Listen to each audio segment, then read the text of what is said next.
Good evening, friends. Welcome to yet another edition of Shantiniketan Literature Festival online meet. Today's MC is Shail Raghuvanshi. But before we begin the program, let's pay our homage and tribute to the doyen of English literature, the great poet K.K.N. Daruwala-ji, whom we lost just yesterday. So it's a huge loss to the world of literature. And though I haven't known him personally, I knew him as a student because interestingly, when I was in Allahabad University, Arvind Krishna Malhotra, he was my teacher. So, and they all belong to the same group. So that is one. And two, in later life also, I met people who knew him and sort of, we almost crossed paths, though not actually. So, and he was a wonderful cop as well. So he was just not a poet. And he's very witty, his observations and all that. And Urna Bose, she does a poet-to-poet column for us.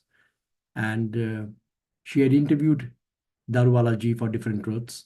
And it was a very interesting thing. We are sharing it. We have shared it yesterday. Anumita will share it today.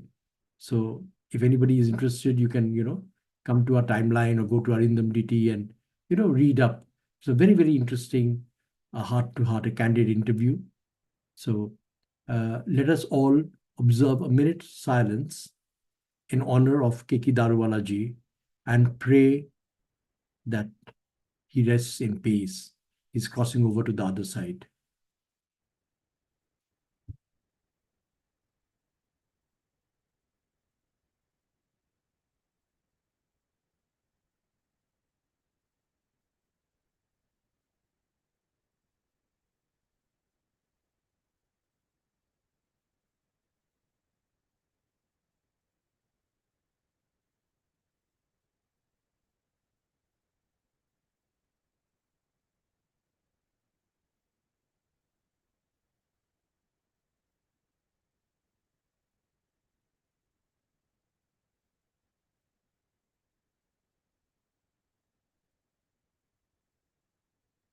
Thank you, everyone.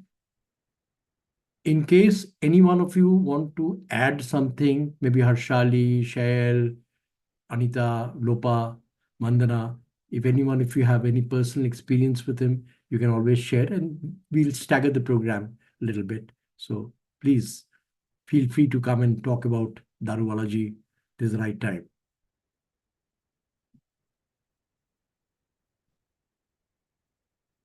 Okay.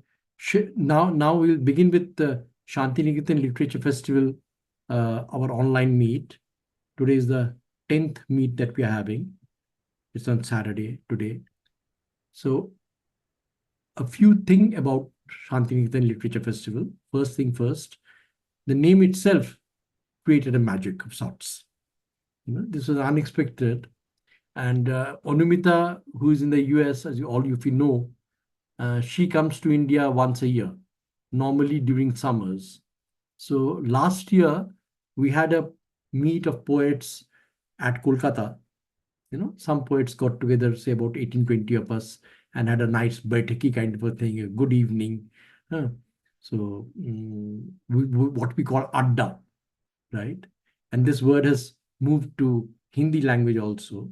And somebody once asked me, is adda a very Bengali word? I said, no, it is very much a Hindi word because even in Hindi, we have the word, bus adda or is tarah ke shabd hame Hindi mein bhi milte hain. We have these words, where you gather, you meet. So yes, adda as an intellectual free-for-all discussion, that perhaps is more pronounced in Bengal, and from where we have carried it. And the coffee house that went all over India carried that culture also. So we thought it would be an adda, and then Anumita suggested, why don't we meet at Shantiniketan instead of Kolkata? Some of us could go there and, spend a weekend or something. So we just started as casual as that. So as a journalist, I just started with a little bit of research, and to my utter dismay, I found that there was nothing called Shantiniketan Literature Festival or Shantiniketan Literary Festival. I was quite sure there has to be one, right? Because this is the fountainhead of culture, literature, all that, with Rabindranath, with Kavi Guru here, and he winning the Nobel Prize across all categories for the first time in Asia, in 1930. He was around 54 then, right? But to my dismay, I found that there was nothing. I talked to my CA, talked to my lawyer, and since we already have two trademark registrations with us, Kavyakum and Different Truths, so I knew what to do, and we applied for it. So even on the website and everywhere, you'll see, within the circle, there's TM written, which is trademark. And once it is approved and given to us, which takes normally 18 months to 2 years, 18 to 24 months, then we write the word R. So having done that, then I started, talking to people, and we thought, let us first come up with one thing led to the other, and then people started coming in. And it was such a wonderful experience that people from all over the country, Shell is there, all over the country came to Shantiniketan. So much so that people at Vishwa Bharati were amazed. And they told me on the sidelines, we also have had people from all over the country and all over the world, but they were all Bengalis. So I said, no, Tagore wasn't for Bengalis alone. He himself was a great traveler. He traveled to various parts of the country and various parts of the world. You cannot trust Google, but then we have to rely on it also. At times we don't have anything else. So I got two figures.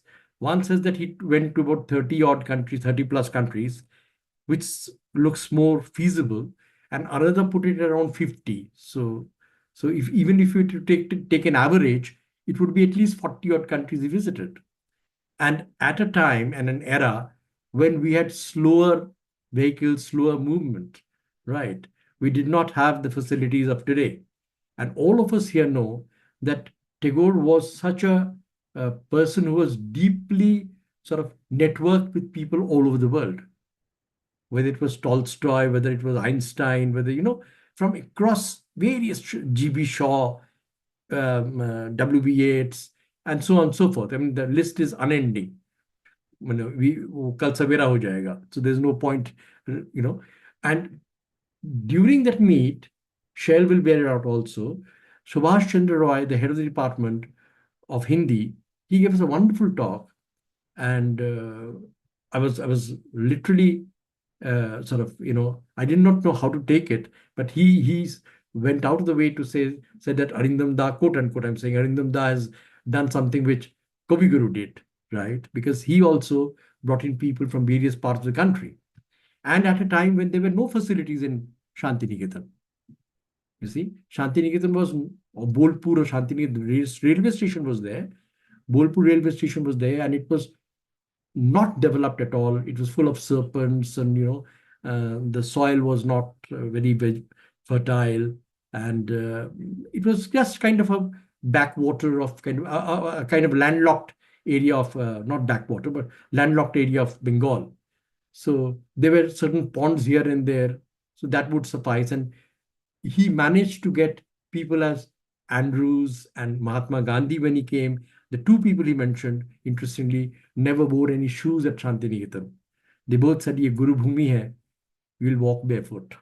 That was the kind of respect that Tagore could command, even when he was living. After death, many of us become very important. So having said that, we talked a lot about Shantiniketan. Over to Shell. Shell, you will please introduce each poet turn by turn, and you know the rounds. So over to you. Right. Thank you. Thank you, Arindam Da. That was so lovingly spelled out for all of us. So even those who haven't been there could get an idea of how beautiful the place was, and how a visit to the place is definitely an important thing to be on our agenda. So without any more delay, see the perspectives, the values which Rabindranath Tagore stood for, or what he expressed in his poetry and his literary works stands true even today, because he was just not talking about his times, he was also talking about a future which he could foresee.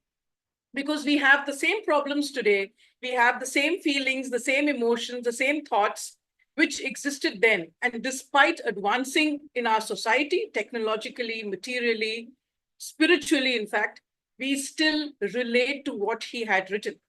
And that's what unites us in the Shantiniketan Literature Festival, and unites us irrespective of our communities, our caste, creed. And it's not just in India, it's even abroad.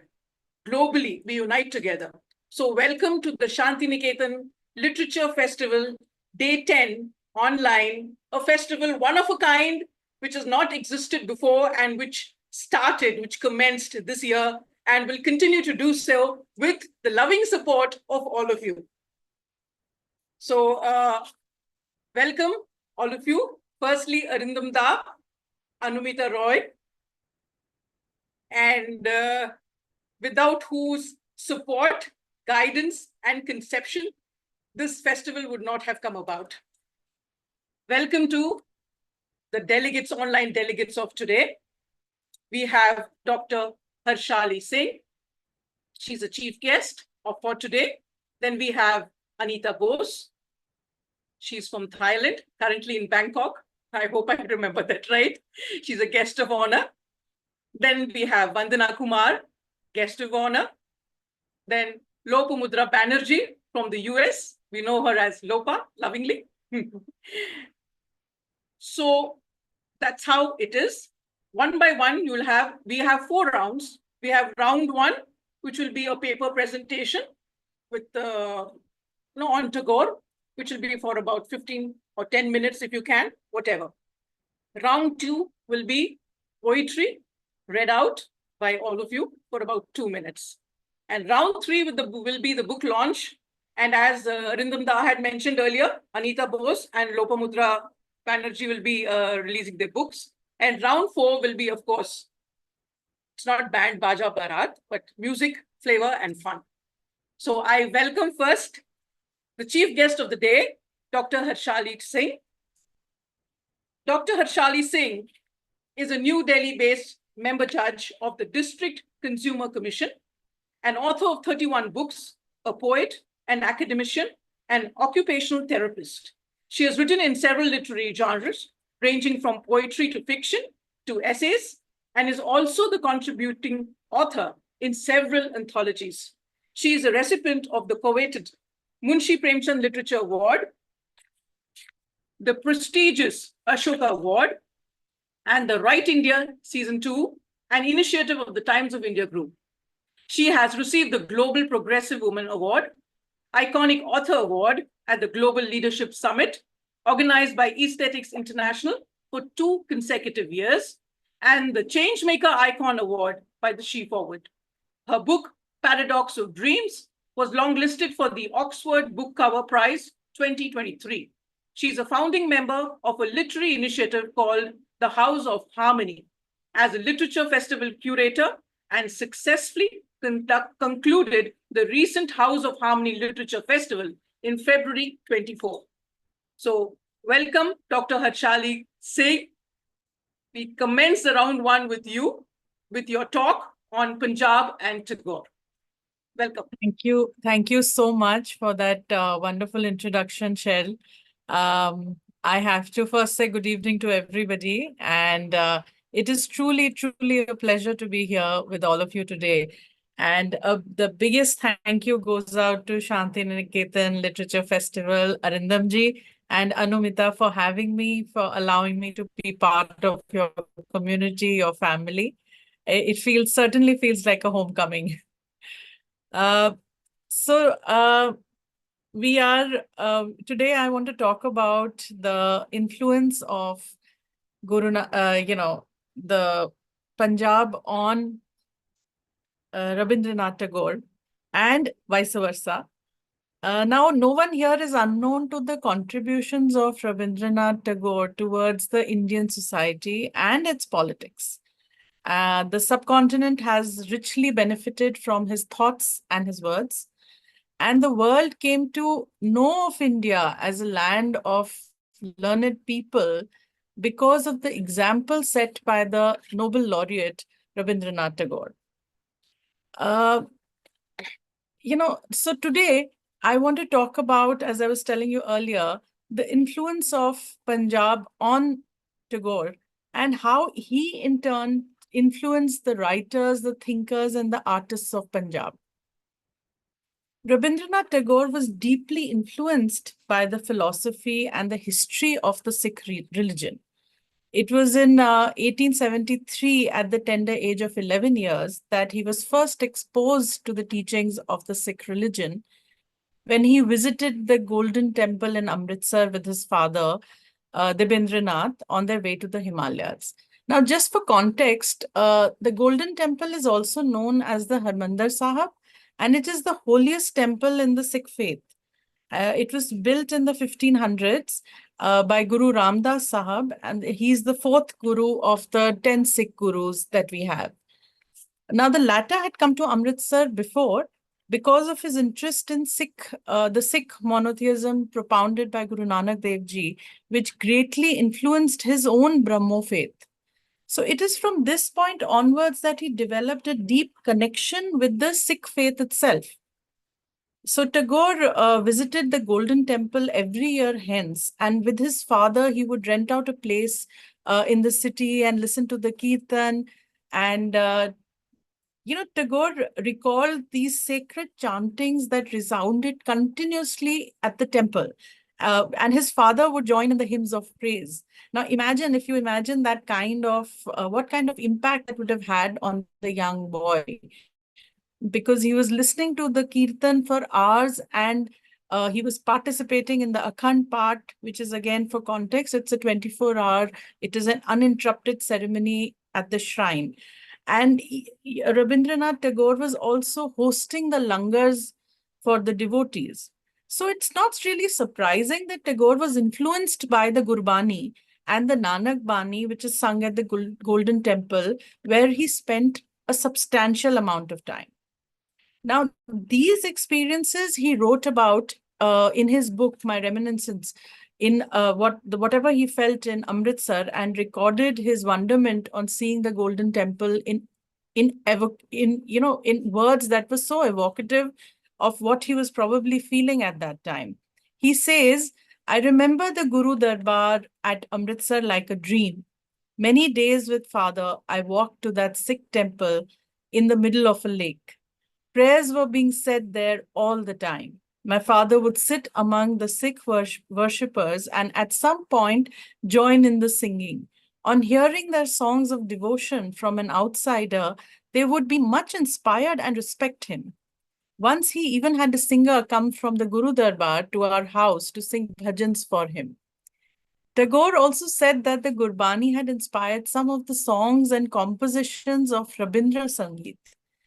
Now, on one of his earlier trips, apparently in 1857, Rabindranath had collected the famous Nanak Bani. There is, the Nanak Bani, which is called Gagan Mai Thal Ravchand Deepak Bane, which is translated it into Bengali and had the translation printed, and either he himself or his son, Jyotirindranath, set it to music. Now, when I visualize the young Rabi singing this at the Brahmo festival, it creates this atmosphere that was probably, all-encompassing.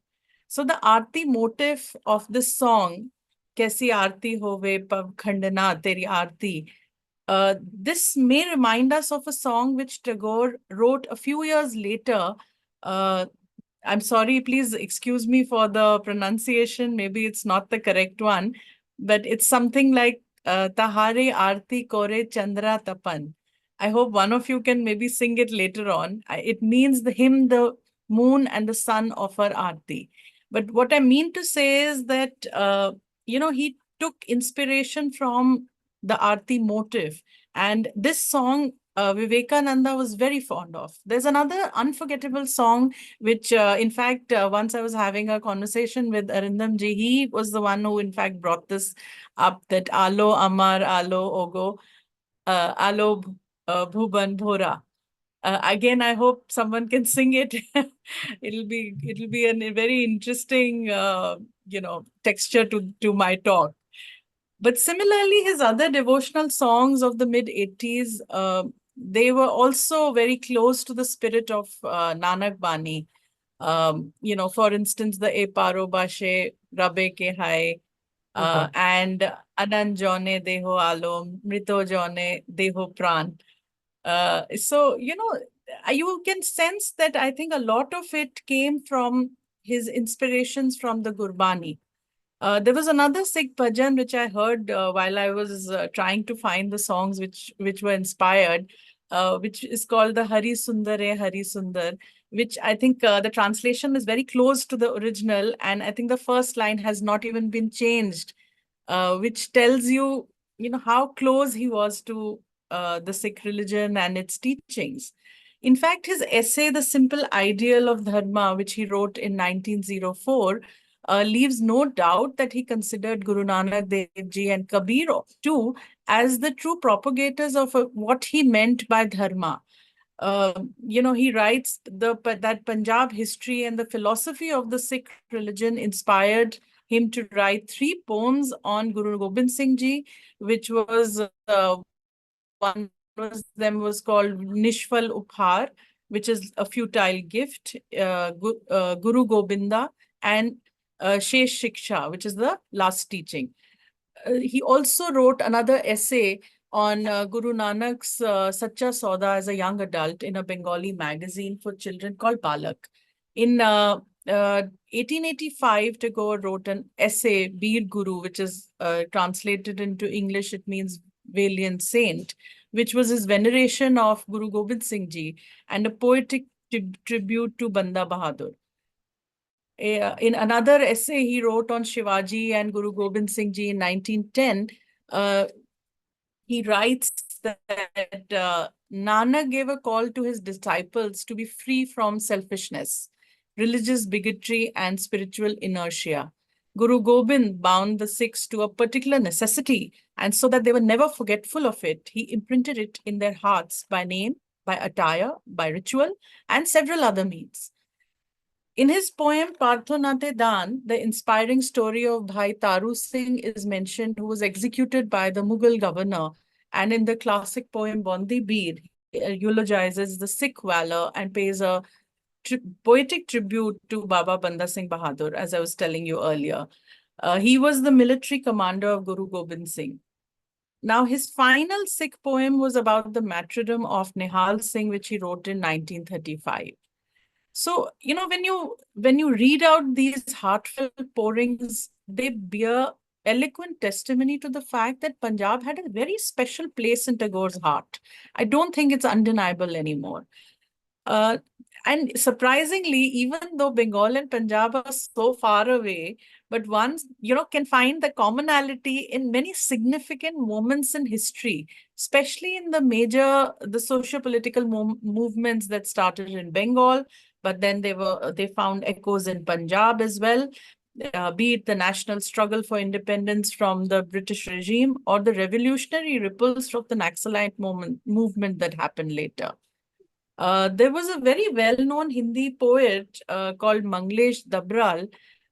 He was probably in a mood of spirited reflection when he says that the entire romance is either in Bengal or in Punjab, and the rest of the country is very dry and arid. Of course, he was talking about the romance of revolutionary variety and not the romance that we'd like to probably read about. But I think his idea was very clear.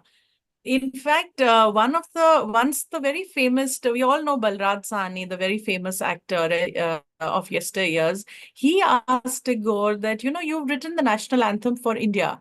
Can you write an international anthem for the whole world? And Tagore replies that an anthem has already been written, not only for international, but for the entire universe in the 16th century by Guru Nanak Dev Ji. So another example of this would be the after effects of the Jallianwala Bagh massacre, if that episode marks the watershed movement of our struggle for freedom, Rabindranath Tagore, I think, played a very significant role in bringing it to fruition or bringing about that change afterwards. We know that Rabindranath Tagore was revered and knighted by the British imperialists. But after the Jallianwala Bagh massacre on 13th April 1919, that proved to be a turning point in his life too. On May 30th, he returned his knighthood in a poignantly penned letter to Viceroy Lord Chelmsford. And his sentiments that he expressed in the letter went straight to the hearts of all the self-respecting Indians, and the Punjabis especially, because I think as soon as they read it, I think they accepted him as their very own. He wrote in this historical letter that the time has come when badges of honor make our shame glaring in the incongruous context of humiliation. And I, for my part, wish to stand shorn of all special distinctions by the side of those of my countrymen who, for their so-called insignificance, are liable to suffer degradation not fit for human beings. So some criticized Tagore's actions, as people are wont to do. They called it hasty, dramatic, or very premature. However, the rulers at that time, having known Tagore's near cult status in the West also, and his national standing as Gurudev, as he's called, could not ignore his action. So, as a result, martial law was withdrawn from Punjab on June 9th. Kalinath Ray, who was the editor of the Tribune, who had been charged with sedition and imprisoned, was released on July 27th. And the Punjab situation started gradually improving. Tagore had also visited Lahore in 1935, where he addressed the 5th Punjab Students' Conference, read his poetry, and visited a Gurudwara. He was warmly received by the Sikh leaders and issued a press statement confirming his regard for Sikhism. Undoubtedly, then, one can gauge the depth of the impact the Sikh religion, the teachings, had on the towering literary figure. In turn, Rabindranath Tagore greatly influenced the populace of Punjab. Several writers and painters in Punjab were motivated by the multidimensional talent of Gurudev Rabindranath, who was a poet, he was a playwright, a novelist, a painter, he was also a musician. So he wielded great influence on letters and arts of Punjab. Many modeled themselves after this great figure of Bengal's Renaissance. This is written by Nirupama Dutt. Then there was a Doordarshan executive, Ramesh Sharma, who had a very close association with the famous Punjabi artist Sir Sobha Singh. I'm sure all of us know him. And he said that Sobha Singh used to say that he was inspired to take up painting after seeing the works of Tagore. He dressed up like his ideal and used to say that as far as art goes, I am the Tagore of Punjab. So there were people modeling themselves, and these are renowned artists and figures that were role models for other people. And these role models were actually modeling themselves after Rabindranath Tagore.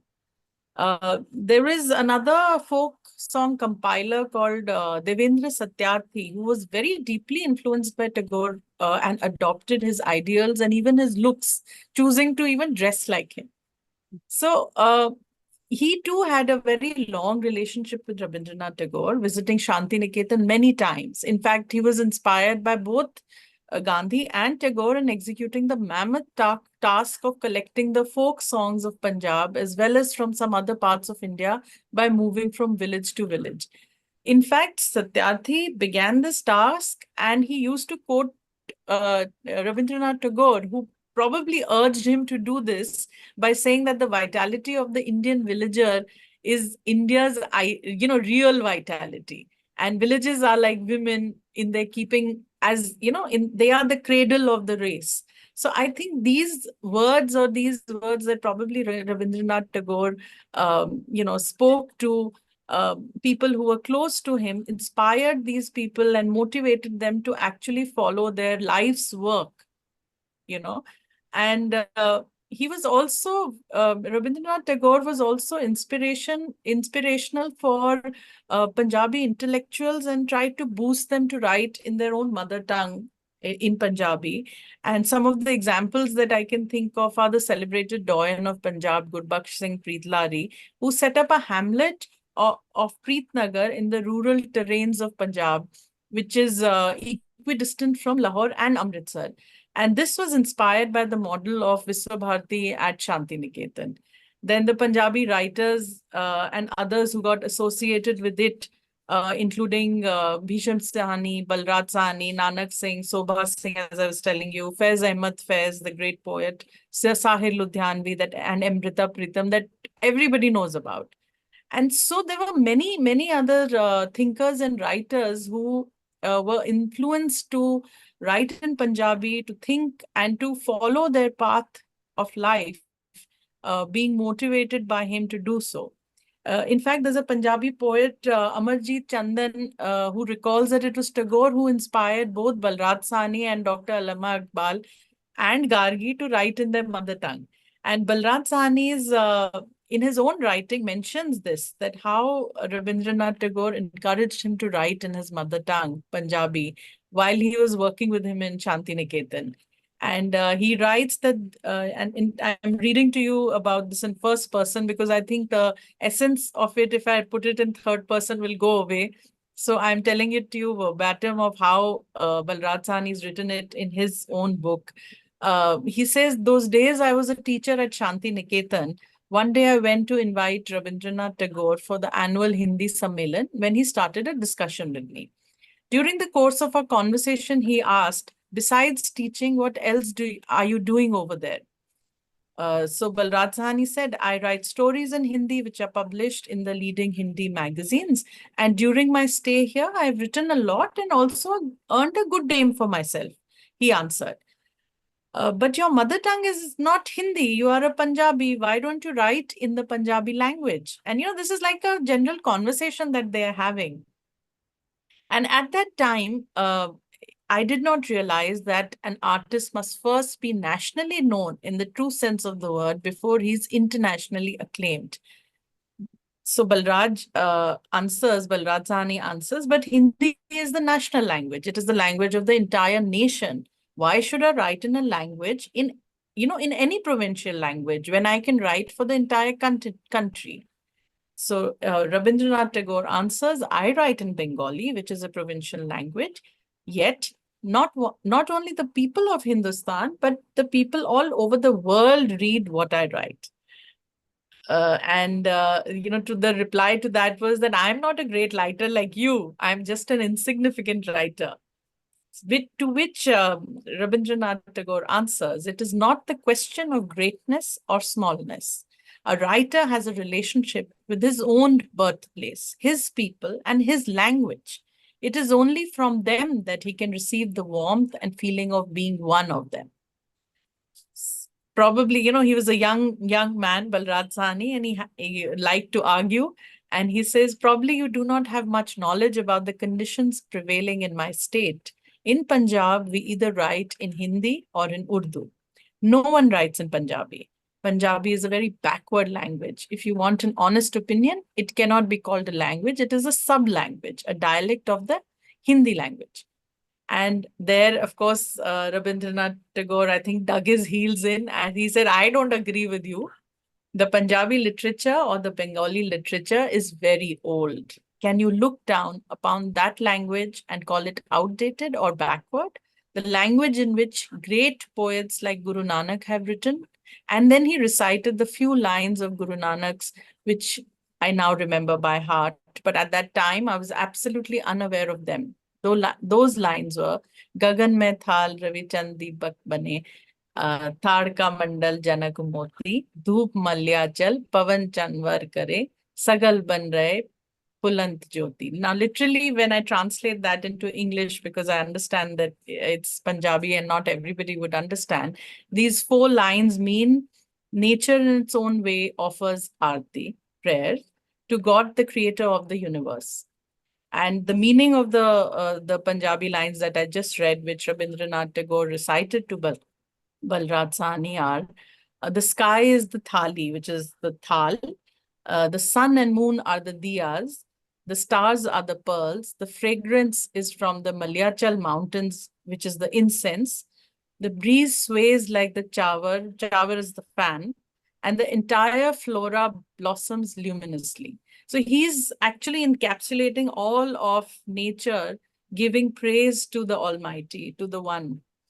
At that time, and Balraj Sahni writes further, I did not think it proper to argue, but I had utmost respect for him to listen to his words of wisdom.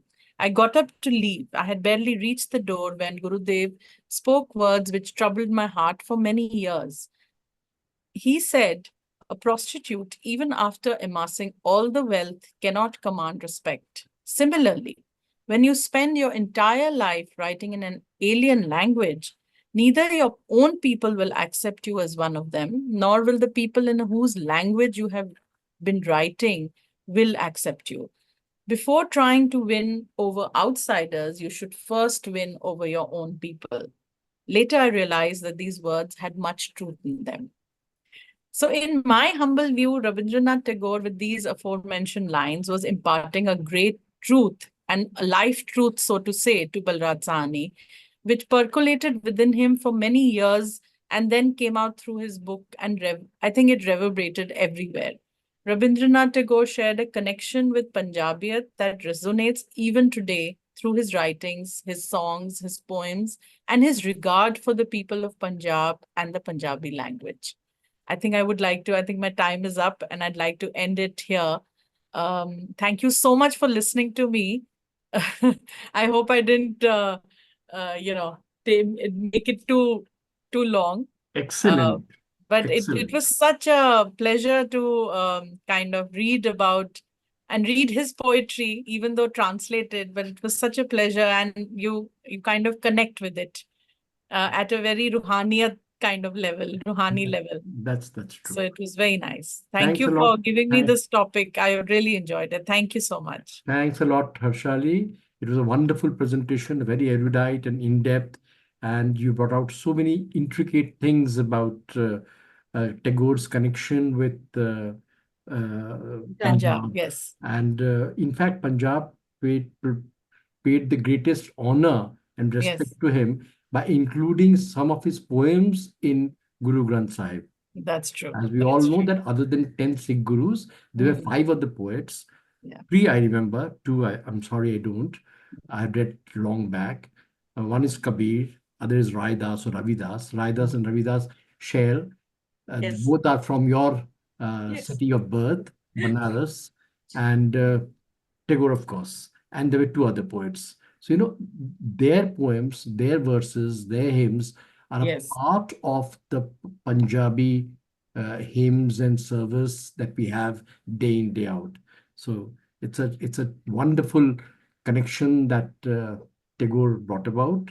And yes, he did not belong to any particular language, caste, community. One has to be born somewhere. So it was just a coincidence that he was born in a Bengali family. He could have been born anywhere in the country, and he would have still commanded the same kind of respect. Thank you. Over to you, Shail. Yeah. Thank you, Arindam. Harshali, I don't need to mention anything more after Arindam had mentioned about how well you have written and shared your views and this connection between Tagore and Punjab. And I'm sure the people who will watch this show will also come to know of newer things which they didn't know existed. In fact, all of our states has this connection with Rabindranath Tagore, which we will come to get to know in the following years when we have our Shantiniketan festival in different places. Yes. And we'll come to know about that. Okay. Thank you very much, Harshali. That was wonderful. Thank you. Thank you so much. Yeah.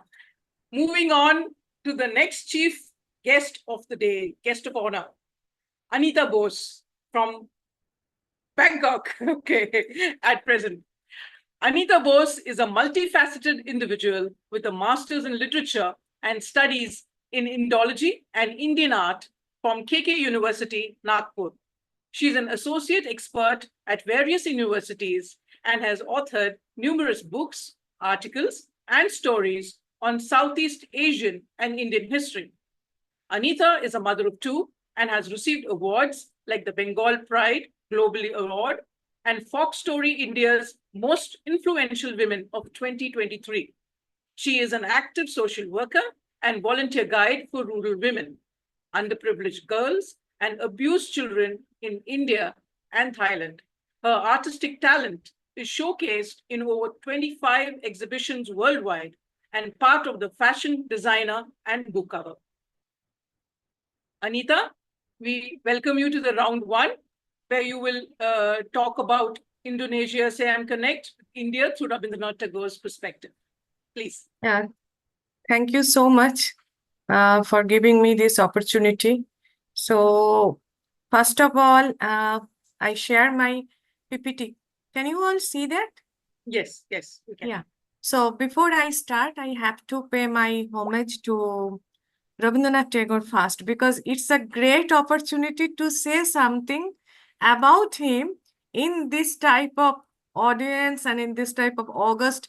What can I say? That Arindam, what you are doing, it's really a very great initiative, I have to say, because it's not only for the literature, but for me, it's like that you are actually given opportunity to know whole world, that how people like Rabindranath in a different country, in a different part of even in India. Just I listen, madam's, the Harshali's madam's whole speech. It's really so beautiful that we know very little. We know very little. We think we know everything, but we know actually very little. And when as Shailji talk about me, it's my passion to do something which are connected to my country, because for my husband's job and for our position, we have to stay many different places in India, and now for almost 10 years I am here in Thailand. But there are so many misconceptions about those country cultural heritage, because for as I am here in the Bangkok National Museum, I am the first Indian guide of the Bangkok National Museum. And I believe that you have to come, whenever you come to Thailand, please come to the museum, because Thailand or Southeast Asia actually preserve our culture. And it was very well related, and it was very well written by Kavi Guru Rabindranath Tagore. Because when Rabindranath Tagore in Southeast Asia, and he almost spent 3 months. So my paper for Shantiniketan Literature Festival on that how Rabindranath is connected with Southeast Asia, especially with Indonesia and with Thailand. There are so many poems he write. I think he wrote 21 letters and 5 poems in Java Jatri, the Diary of Java. He wrote that Java Jatri, and he explained how the Indian culture are mixed with this land of the culture. Because somehow I believe this map, you can see that how the India and Southeast Asian countries are so close, because that time it was Thailand. Nowadays it's very famous for the Phuket.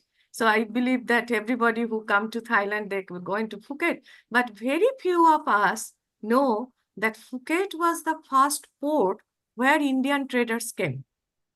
And it is not for the few years. It is not for the 100 years. It's belonged from more than 2000 years.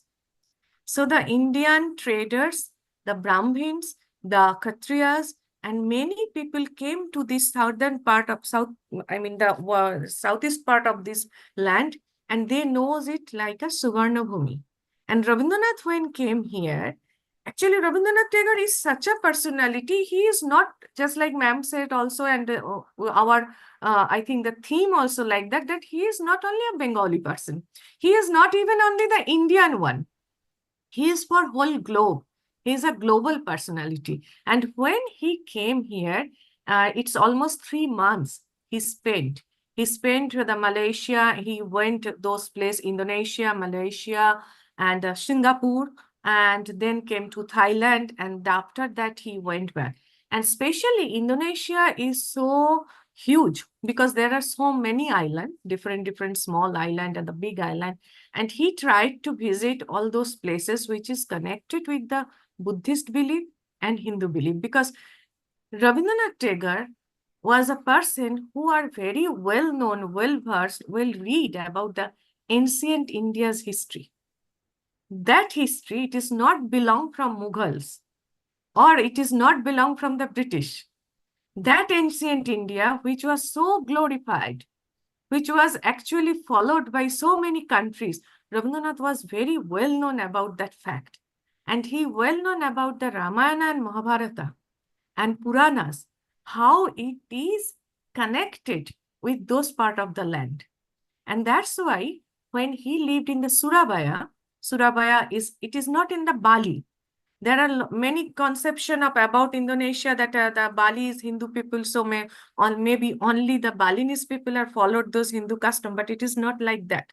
I traveled 3 times and I got I am luckily got a good opportunity to meet many people who are related with archaeology, related with the, different type of research and museum and art also. So they are so fond of about our culture and they actually giving the respect. It is like a very beautiful tapestry of ancient India and then Indonesia and those islands. Once upon a time, nowadays, everything is actually judged by the politically, so it's like a little bit afraid to say, but I think I can say here, because all of us are related somehow with the culture and heritage, that once upon a time, this land was actually known as the Brihattara Bharat. So Acharya Suniti Kumar Chattopadhyay, who was a linguist and who was accompanied with Rabindranath Tagore in this journey, he wrote a book. It's a Bengali book, that the book was named as the Rabindra Sangame Dipomoy Bharat. So Dipomoy Bharat means the Bharat which is scattered all those islands. So that is the thing that Rabindra Sangame, that how he was with Rabindranath and he traveled those Dipomaya Bharat. So this is really a beautiful book to understand how these all countries, because Thailand was known as the Sham Desh. Thailand name came from 1948 only. Before 1948, it was known as the Siam or Sam. So what is the main meaning of Sham? Sham is the like a color of the skin, which is not so dark, not fair. But we in Bengali, Arindamda knows, and who are Bengali, they knows, we have a word, it is known as the Sham Borno. Sham Borno means you are not fair, but you are not also the dark skin. It's like a very brightness. So that Thailand is known as the Sham Desh. The Sham Desh. The Cambodia is known as the Cambodge. So Cambodia known as the Cambodge. And this Indonesia, actually from our Ramayana Mahabharata, there is a people from Java. So those people known as the Javan.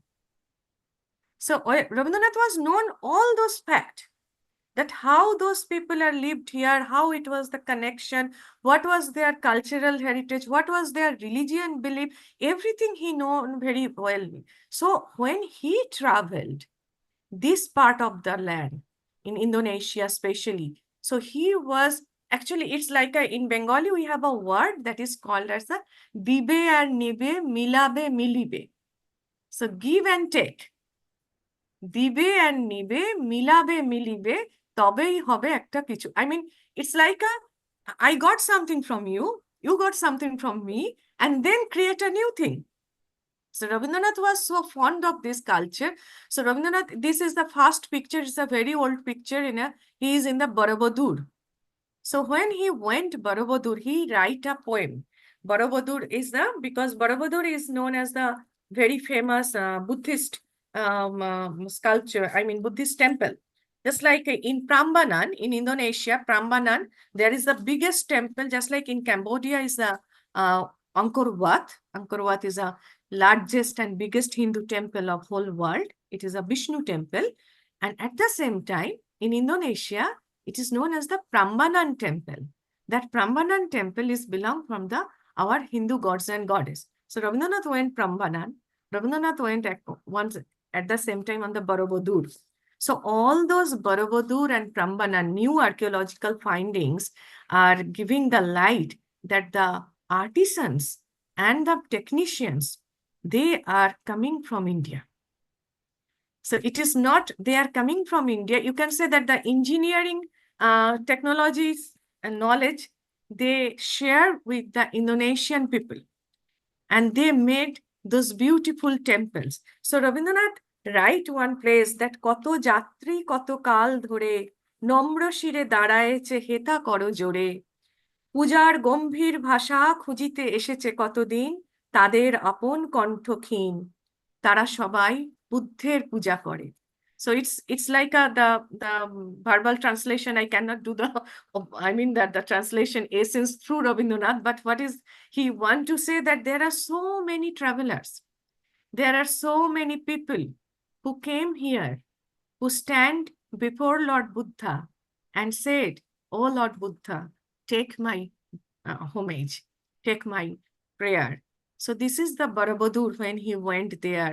And when he just entered the Bali, when just his ship, from his ship, he can see the Bali's border. So that time he wrote a beautiful poem. I think many, I am not sure about the new generation, but old generation are very fond of those lines. Sagor jole sninan kori, sojol elo chule, বসিয়েছিলে উপল উপকূলে শিথিল পিতবাস সাগর জলে স্নান করি. So you take the bath from the sea and you sat beside the sea, and how beautiful you are wearing a pitobash. Pit is the yellow color, so the bash is the dress. So he was fond of the beauty of the Balinese people and the Indonesian people. So there is a very famous poem, is a Vijay Lokhi. When I got turned to read about that poem, I will say. And so Rabindranath Tagore was, he was very much influenced from Indonesia. One is batik. You all know Shantiniketan batik. After Java and Indonesian visit, he transformed it in a new way to Shantiniketan. But that is the main original source of that inspiration is came from the Indonesia. I went in 2019 to the Kraton. Kraton means the palace of Sultan. So in 2019, the palace of Sultan in Surabaya. So I got a chance to go inside the court, and I saw the court ladies till now. What Rabindranath also write that the court ladies, they are making the batik painting. And very surprisingly, it's a Muslim Sultan Kraton. And inside that batik place, because it's a part of art, so there is the main deity is the Ganesha. So they are sitting under the Ganesha idol and they are doing the painting, because Ganesha and Saraswati is a very phenomenal and very much, what can I say, वो लोग बहुत मानते हैं that they are the god and goddess of the art and knowledge.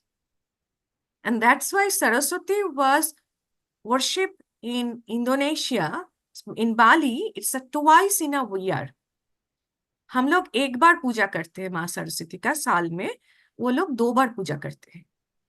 And I also saw it in Surabaya. It's not only in Bali.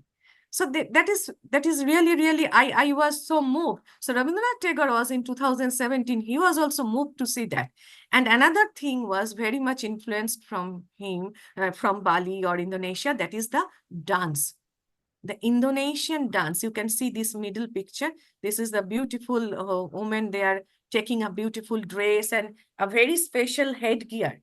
They have a very special headdress, and they always brought something like a diya in front of them, or a basket of flower. So Rabindranath was very much influenced those dance style and the dress. Now, if you see now the Posh Parvon Mela, which is very famous in Shantiniketan, even in the Dol Jatra, before the Dol, so the Holi, there is a very big festival in Shantiniketan also. So in this time, if you see the dress pattern, always, I think in Bengali dance performance, Bengali dance style, there is always something like they are like a belt the used by the dancers in Shantiniketan, the Rabindranath dance, I think it is a very much influence on Bali. Because Balinese people till date, last week I was there, and if you want to enter their temple, inside the temple or any auspicious place, you have to take the Balinese dress. They don't allow to enter you any of your national dress. Even if you wear a sari, they don't allow you. So you have to take their original Balinese or Indonesian dress, and you have to bind your, that the waist with like a belt or like a scarf. So that is very important for their dance, for their everything. So Rabindranath was moved by those things. And from Rabindranath, the Indonesian people are so, they are so fond of Rabindranath Tagore.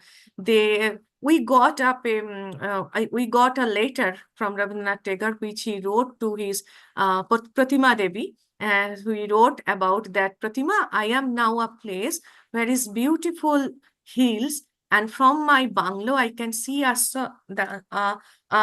tiny stem of a river, and after that river there is a place, a very auspicious place. It's known as the Tirtha. Tirtha. The Indonesian people call Tirtha, just like in India we call Tirtha Jatra, Tirth. So that Tirth in Indonesia is Tirtha. So if you take a bath, in holy bath, they are very much fond of that, and they believe that every disease and everything can be washed away. So the Tirtha Ample is very near, and that place was known as Manduk. And this time I am so fortunate that Indian High Commissioner and Indian Embassy, they arranged a conference on India and Indonesian culture and heritage. And last week, we were there. And this is you can see the bungalow. There in front of that bungalow, I am standing there. So this was the bungalow where Rabindranath Tagore was staying. And the Indonesian people, two people from that village, Munduk. And this is an Indonesian Rabindranath Tagore half-bust idol. So we, our Indian ambassador and the Indonesian cultural minister, they inaugurate this bust, and we all also give the offering to Rabindranath Tagore, and they made this type of small temple.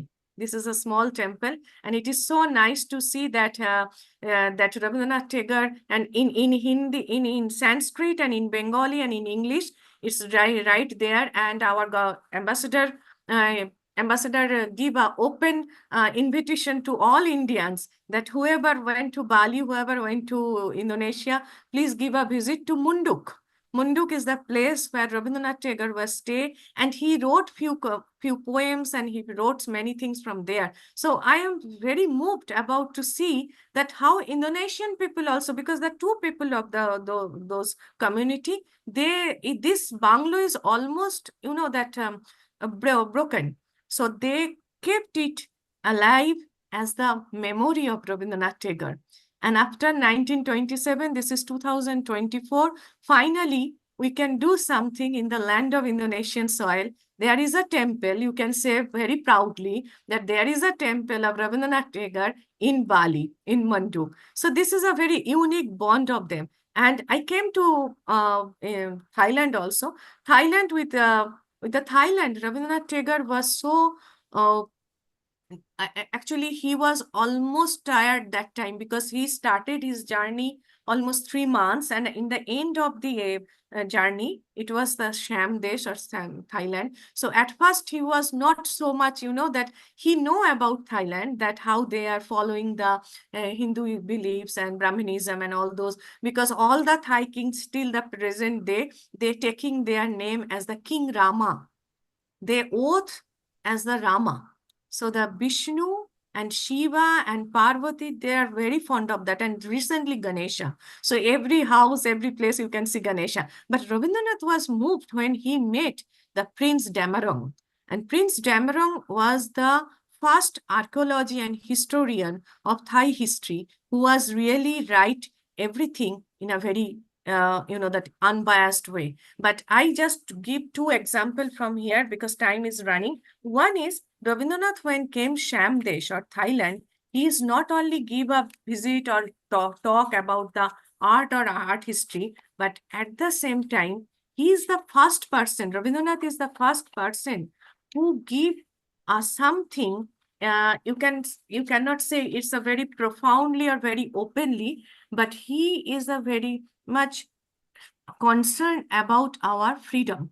So there is a very few freedom fighter in Thailand. It is not only Singapore.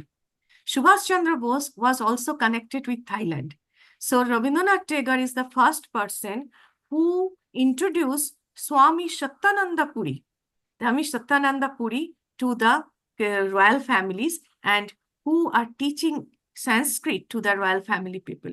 So this is a very important part of our, freedom fighting. And another one, the last one, is that the common people, and they are not rich. There are so many people everywhere coming to meet Rabindranath Tagore. Wherever his ship is stationed, wherever he passed through by the train, people came to the station to meet him, to give him the garland, to talk with him. But in Thailand, there are Sikh people. I have to say, this is a very important part, that the few Gurkha and few Sikh people was there, who were not a very rich people, but they arranged a lecture of Rabindranath Tagore.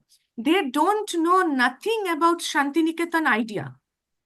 Acharya Suniti Kumar Chatterjee wrote that they don't know about what is Shantiniketan, what is the goal of Shantiniketan, and what is the idea of Shantiniketan of Kavi Guru. But they know Rabindranath Tagore want to do something for study.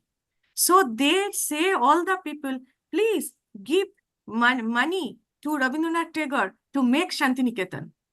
And about the Suniti Babu write that money started pouring in, at first 1 tikal, then 2, then 3, then 4, and so on. So nowadays, 1 tikal means almost 16.33 gram gold. So in that way, there is lakhs of rupees. I was surprised to read that the poor and the very common people of the Gurkha and Sikh people, they almost give 9 lakh rupees in that day. 9 lakh rupees to make Shantiniketan. And we don't know nothing about it. So it is the report from Indian Embassy. I got that report, and then I put this para in my article, that how the common people help to make Shantiniketan. So I am very happy to share those things, and I believe that we can discuss more and more, but today we have many other participants also. So with this humble, what can I say, that this is a respect from the common people to Rabindranath Tagore. And with that, I want to end my topic. Thank you so much for listening me. Thank you so much, Anita. A wonderful presentation. Like Harshali, you told us, what was Rabindranath's link with Southeast Asia. Thank you. Over to you, Shell. Thank you, Arindamda. Thank you, Anita. Lots of things we weren't aware of, and this connect with Thailand, with Indonesia, was something which we were definitely not aware of. So Yes. thank you very much for bringing it to the forefront here in this program of ours. Yeah. I have to stop sharing. Yeah. Thank you so much for listening me. Thank you. Thank you. We now move on to Lopamudra Banerjee, Lopa, for the round 1. Lopamudra Banerjee is an acclaimed poet, author, translator, editor, and writing mentor from Texas, USA, with numerous publications and literary recognitions to her credit. Among her recent notable publications are We Are What We Are, Primal Songs of Ethnicity, Gender, and Identity, in collaboration with Priscilla Rice, winner, New York Book Festival 2024, and her translation works, Bakul Katha, Tale of the Emancipated Woman, honorable mention, London Book Festival 2022, and The Bard and His Sister-in-Law, honorable mention, Hollywood Book Festival 2024.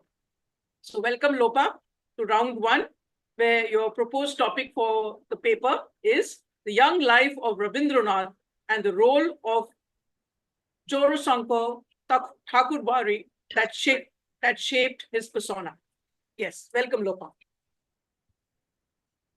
First of all, let me extend my heartfelt thanks and gratitude to Arindam da, you, Anumita di, Shanti Niketan Lit Fest, because what more apt platform would I have to actually talk about this book of mine, which is a mammoth task, which I never dreamt to complete, but it somehow was complete after a lot of trials and tribulations. This book is actually a translation of Mallika Sengupta's seminal work on Jorashako Thakurbari, that is Rabindranath Tagore's birthplace, and the young Rabindranath Tagore and his chemistry with the people of Jorashako Thakurbari, especially his two muses. One is Kadambari Devi, who tragically committed suicide at the very young age of 25, and the other one was the immensely emancipated Gyanada Nandini, who lived to outlive Ravi. But this book is about not the stage where he attained the Nobel Prize, but his young life, his formative years. So I find this a very apt platform when we are taking the Shantiniketan Lit Fest to a new level altogether. It's my privilege to present a very short, succinct presentation about this book.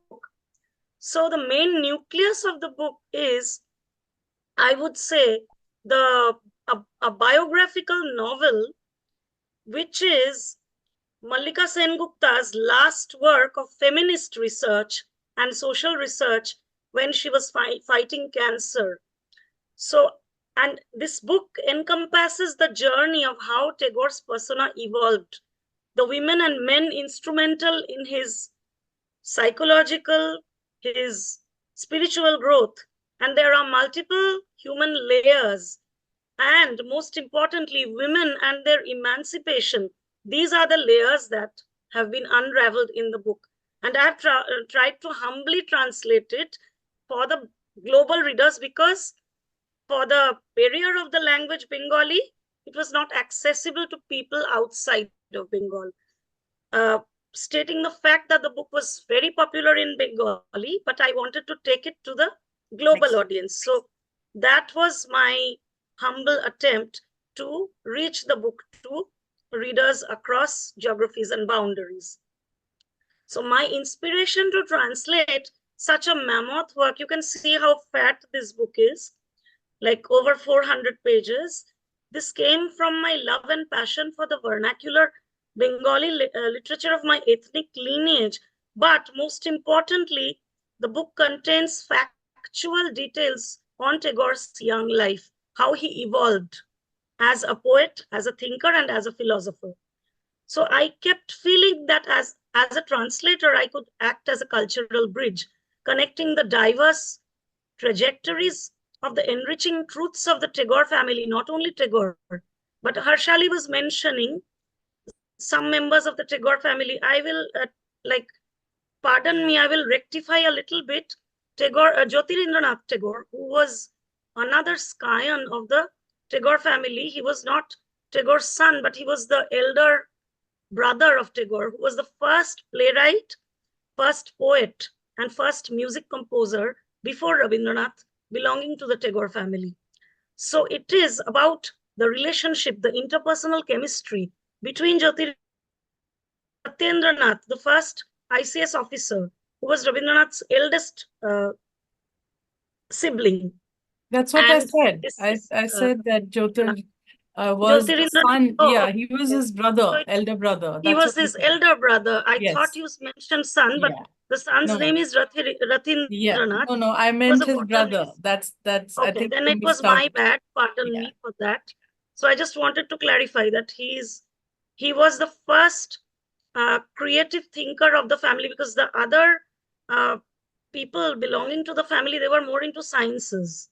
But this, like Jyotirindranath, was a huge source of inspiration, because he not only was he a playwright, he was a music composer. So Tagore's music and all his inspiration came from Jyotirindranath. So these interpersonal relationships between all these characters, though the book's name is The Bard and His Sister-in-Law, all these other characters who were instrumental in Tagore's growth, they were also very important and crucial to the book's plot development.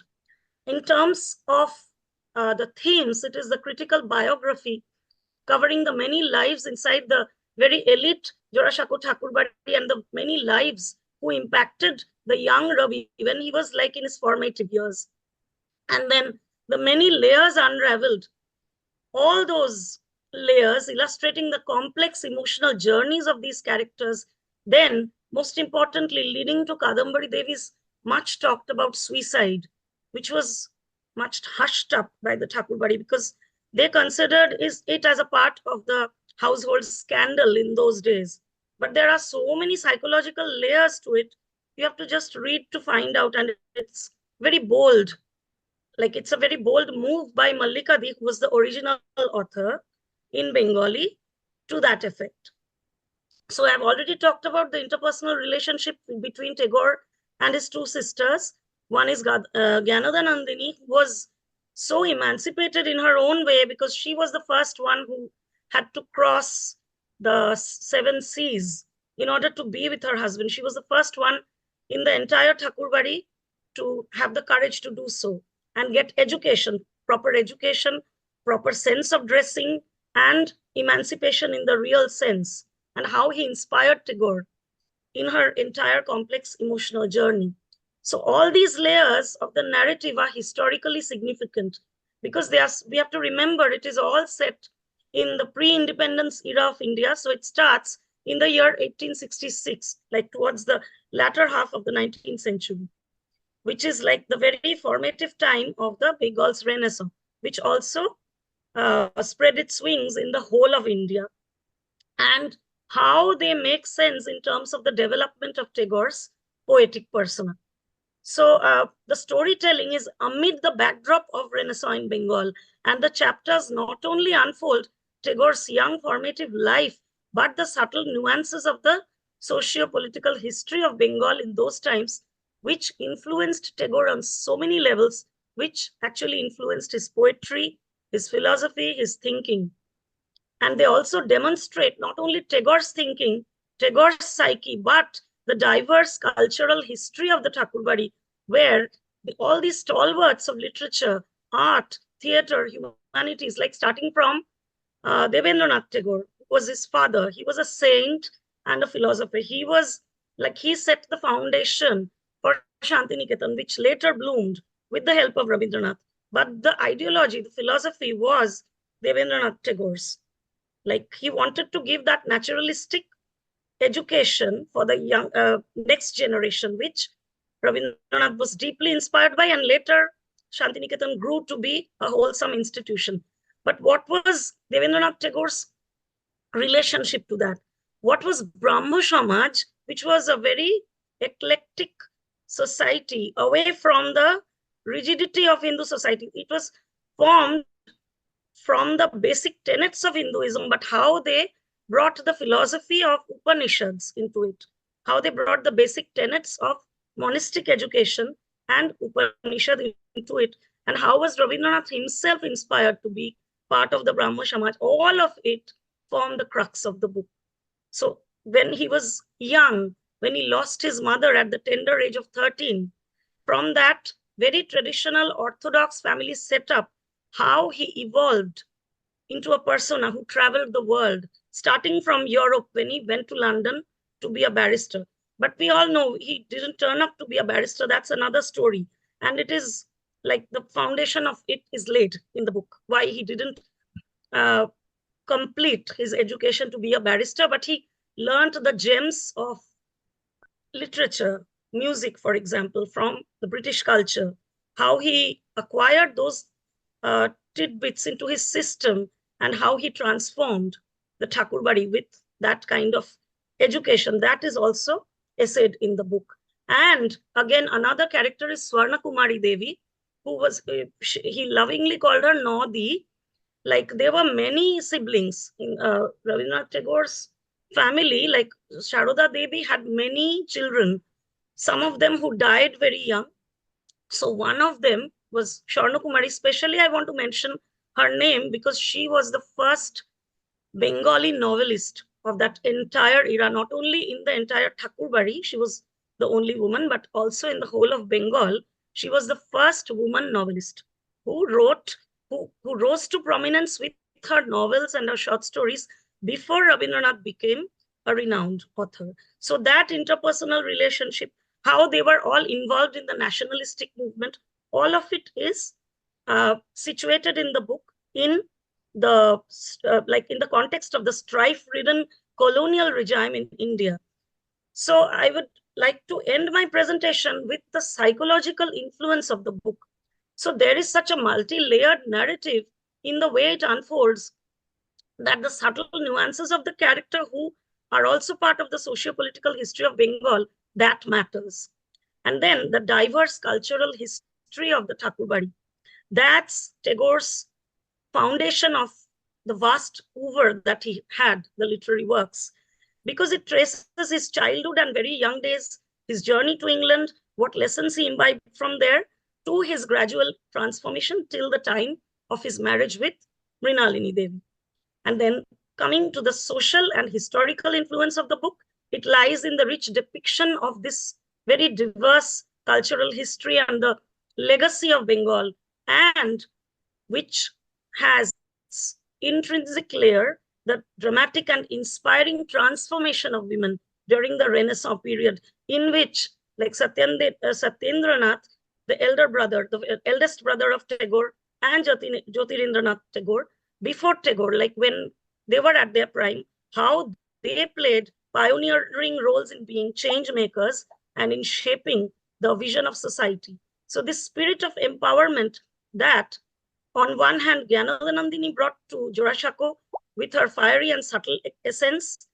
On the other hand, the literary erudition of Swarna Kumari, and then the quiet, subtle presence of Kadambari, who tragically later committed suicide due to certain circumstances.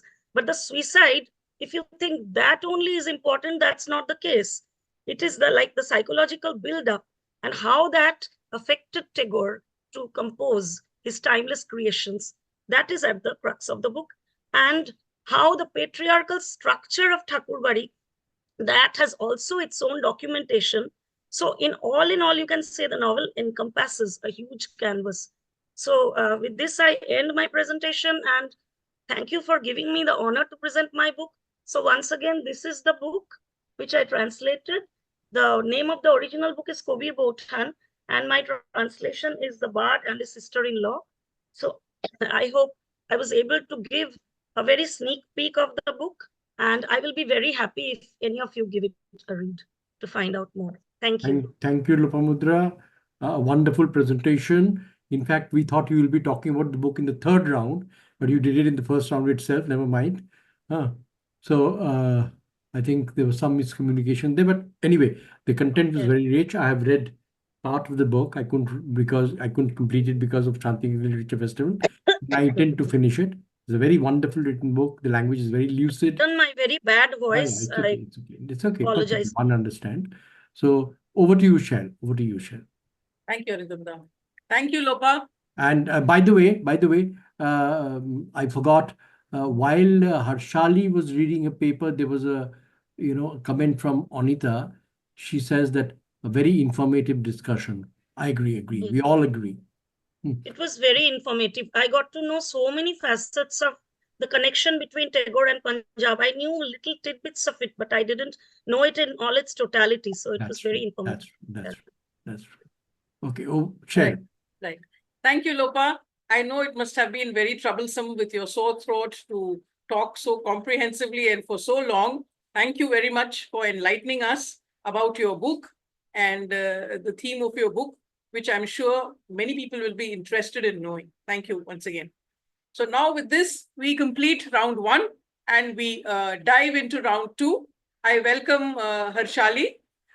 Please go ahead. Just a minute, Shell. Let us call Vandana. She has a poem in round 2. So let us go over to Vandana. And then we come to yes. So that everybody gets a chance, right? Right. And you can introduce her also. Yes, we'll do that. Okay, Vandana, thank you for waiting for so long. Now I introduce the next guest of honor for today, Vandana Kumar. Vandana Kumar is a French teacher, translator, recruitment consultant, indie film producer, and poet from New Delhi, India. Her poems have been published in over 100 national and international websites, literary journals, and anthologies of repute. She writes regularly on world cinema too. Her debut collection of poems, Mannequin of Our Times, has won several awards. She is a Pushcart Prize nominated author poet for the year 2023. Welcome, Vandana, to round 2. Thank you so much. Thank you so much. And, I'm going to add a little backstory, and I'm sure you all will give me a little time since I don't have a paper, right? So, Dr. Harshali's thing, of course, so interesting, the connections with Punjab and Tagore. Punjab and Bengal have a connection with me. I've spent my childhood. Chotawala, I was in Kolkata, and I'm a Punjabi. So many people ask me, are you a Bengali who speaks Punjabi, or are you a Punjabi who speaks Bengali? And, there used to be a joke in Delhi University. I was literally very small, when I shifted. But that's what they say, Bengal never goes out. Calcutta never leaves you.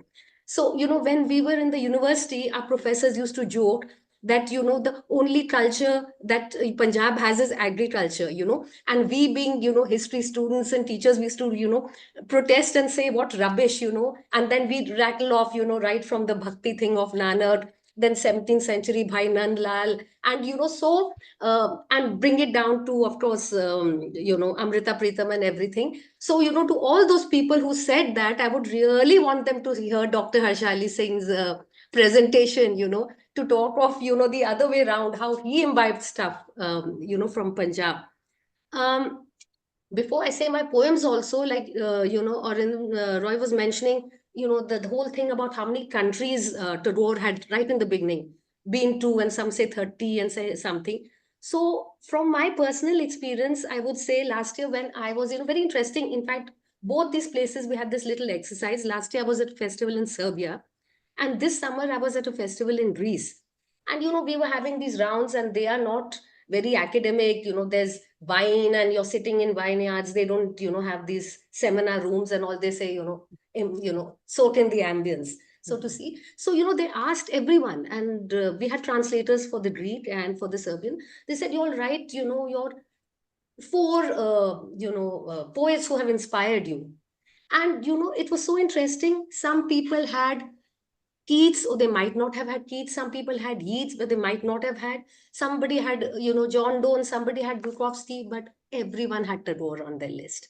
It was so wonderful. So for all those people who say that, there was a time when he was there and he's lost his relevance, I'm talking of, festivals in 23 and 24, where people had that. And it felt so nice, wherever you go somewhere, they didn't understand anything. We'd had a translator, but they say you're from the land of, they wouldn't mention, politicians, I'm not mentioning names, but they would say that, you're from the land of Gandhi and Tagore, and that made one feel so wonderful, Yeah. So, and when we were talking of those connections, I was reminded of this song. I don't know who's the singer, but, when the connections with Indonesia, with everything. So I feel, Tagore is somebody who imbibed from all these places, and everyone appropriated Tagore. Tagore belongs to everyone. So that song, no? ইশারাটা দেশ জুড়ে আমার ঘরবাড়ি কখনো বাঙালি আমি কখনো উড়িয়া পাঞ্জাবি গুজরাটি মারাঠি ও Ahomiya. So he belongs to everyone, that's the whole essence of Tagore. So the 2 poems I'm reading out, I've brought in the themes of, together of alienation, modern alienation. It's so interesting that today when, Akla Chalo has a very different layering, when people in, WhatsApp and social media say that, find your own happiness within, right? And at that time, it was a very different context of finding your own courage, with the layering of the independence. Today, the digital thing, we can't underscore it enough that it's brought us closer and alienated us so much, right? So it's bringing together my poems, the themes of alienation, love, divine love, nature, and that. So I'll start.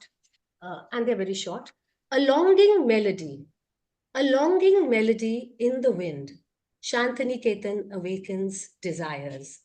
Raindrops descend gradually, making me have greater faith. Sudden rains would disappear as fast as they fell on my hair. This has a promise of forever. Even if a corner of the heart knows it's a lie. The clouds carry unspoken dreams. Nature and longing merge in silent streams. And my next poem is Beyond Sailing Ship and Mist. I meet you in those sands of time. Are you the sea and I shore? Some days we reverse the game. You change forms so often. I embrace both gentle river and tidal wave. We watch the children play with transient castles that will cause heartbreak. There are too many seekers here. We relish our infinite meetings after sunset. Shore and sea kiss in the dark, thinking there are no voyeurs around. The folly of lovers like ourselves, deaf to the sounds of the foghorn. Thank you. Thank you for the excellent take on Tagore and your two lovely poems. Thanks once again, Vandana. Nice to have you. Over to you, Shel. Yes, Arindam. Harshali, welcoming you back to round two. Please go ahead and read your poem. Thank you. That was wonderful. What you said, Vandana, was very true. I'm just going to take a minute to appreciate that. That, he belonged to everybody. I think that's, you kind of given us the theme of the whole Shanti Niketan Literature Festival, especially this day to day, where we're talking about Tagore being everybody's, So I am going to read a poem on that I wrote. It's called The Splinter That Was Last Spring. I hear the chortles of happiness as I lie staring at the ceiling. The splinter that was last spring, embedded in my heart. I am a sentimental old thing. I dress for the day ahead, follow the patterns that are my days, of sun-kissed mornings and breathtaking sunsets, of soft winds that twirl merrily, and fistful of wind-swept weeds around a lonely me. I suffocate, surrounded by this prettiness, last spring that settled in my lungs, a buried flower, a frozen river, dreams scattered, never realized, a heart turned away as nature delighted. The doctors prescribed me a dose, friends stay away, call me a bore. This condition, I fear, may be chronic, leftover pain of a searing separation that culled half a diatomic love. A grey cloud that hovers, flush and buoyant with expectant fury, waiting for the cracks to appear in the walls that hold me up. I wait to be moved again by the phantom call of a bird in flight, the forgotten joy in watching an odd flower bloom, awed by the diadem of change again. Until then, I'll heal in secret and wait to love again next spring. Thank you. What a beautiful poem. Thanks a lot, Harshali. What a Thank you. beautiful Thank you. poem. And we have one comment here from Lopa. This is for you, Vandana. Wonderful poetry, Vandana. I agree. So over to you, Shel. Yes, Arindam. Harshali, that was something I suppose all of us could relate to. It was beautiful. Thank you. Thank you. Thank you so much. Thank you. I now welcome Anita to recite your poetry, please. Thank you so much again. And this is not actually my written, right? It is from Rabindranath Tagore.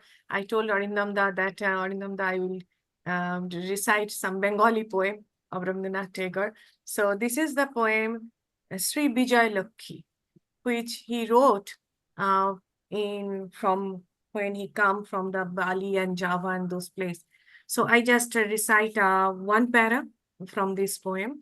This is that তোমায় আমায় মিল হয়েছে কোন যুগে এইখানে ভাষায় ভাষায় গাঁঠ পড়েছে প্রাণের সঙ্গে প্রাণে ডাক পাঠালে আকাশ পথে কোন সে পুবেন বায়ে দূর সাগরের উপকূলে নারিকেলের ছায়ে গঙ্গা তীরের মন্দিরেতে সেদিন শঙ্খ বাজে তোমার বাণী এপার হতে মিলল তারি মাঝে বিষ্ণু আমায় কইল কানে বলল দশভুজা অজানাই সিন্ধু তীরে নেব আমার পূজা মন্দাকিনীর কলধারা সেদিন ছলো ছলো পূব সাগরে হাত বাড়িয়ে বললে চলো চলো রামায়ণের কবি আমায় কইল আকাশ হতে আমার বাণী পার করে দাও দূর সাগরের স্রোতে তোমার ডাকে উতল হলো বেদ ব্যাসের ভাষা বললে আমি ওই পারেতে বাঁধবো নতুন বাসা আমার দেশের হৃদয় সেদিন কইল আমার কানে আমায় বয়ে যাও গো লয়ে সুদূর দেশের পানে নমস্কার চমৎকার আবৃত্তি, a wonderful recitation in Bengali. Thank you, Anita. Thank you. And very much Tagore. Yeah, very much Tagore, yes. We are feeling him. Yes, So- I'm very much Tagore. Thank you. Yeah. So this is a comment from Lopa again. Wonderful poem with subtle nuances, Harshali. I agree. Lopa, this is from Lopa to Harshali. Now over to you, Shell. Yes, Arindam. Anita, that was lovely. We were soaking in the aura of Rabindraji going on. So Yeah. perfect conclusion for round 2. Thank you very much. Thank you. Thank you. Now we go to round 3, which is the book launch. And I welcome Lopa. Actually, Lopa, you have already mentioned about your book in the first round. But if you have something unread and you do want to talk about it, maybe you could say something. So I was planning to read some poem, but already Rabindranath Tagore's fine poetry has been so wonderfully recited by Anita Di. So can I read a very short excerpt from the book, if that is allowed? Arindamda, please tell me if that is allowed. Of course, go ahead. You have So I 5 will minutes read time. from a very So significant part. you can Yeah, take very your time. short. Yeah. Please go Minutes or ahead. Please go ahead. Please go ahead. Yeah. So this is from chapter 15, Srimati Hayes. So to give a little bit of context, Rabindranath referred to his dear Bautan, like sister-in-law Kadambari, by various names. One of them was Hecate, the Greek witch, right? Or the goddess with 3 heads. And the other was Srimati. Srimati is the mistress of the house. So it is from that chapter, Srimati Hay, in the book. I'm giving out a very poignant excerpt, which starts at, Kadambari, despite being Ravi's muse, was restless to attain her husband Jyoti's affection. Jyoti, on the other hand, was mad after Binodini. It was a rather complex chemistry of love.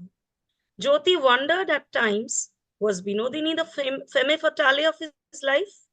In her inevitable attraction, he was jeopardizing everything in his own life. Notun Bau, his beloved wife, was not so dear to him anymore. But then, even Binodini remained unreachable to him.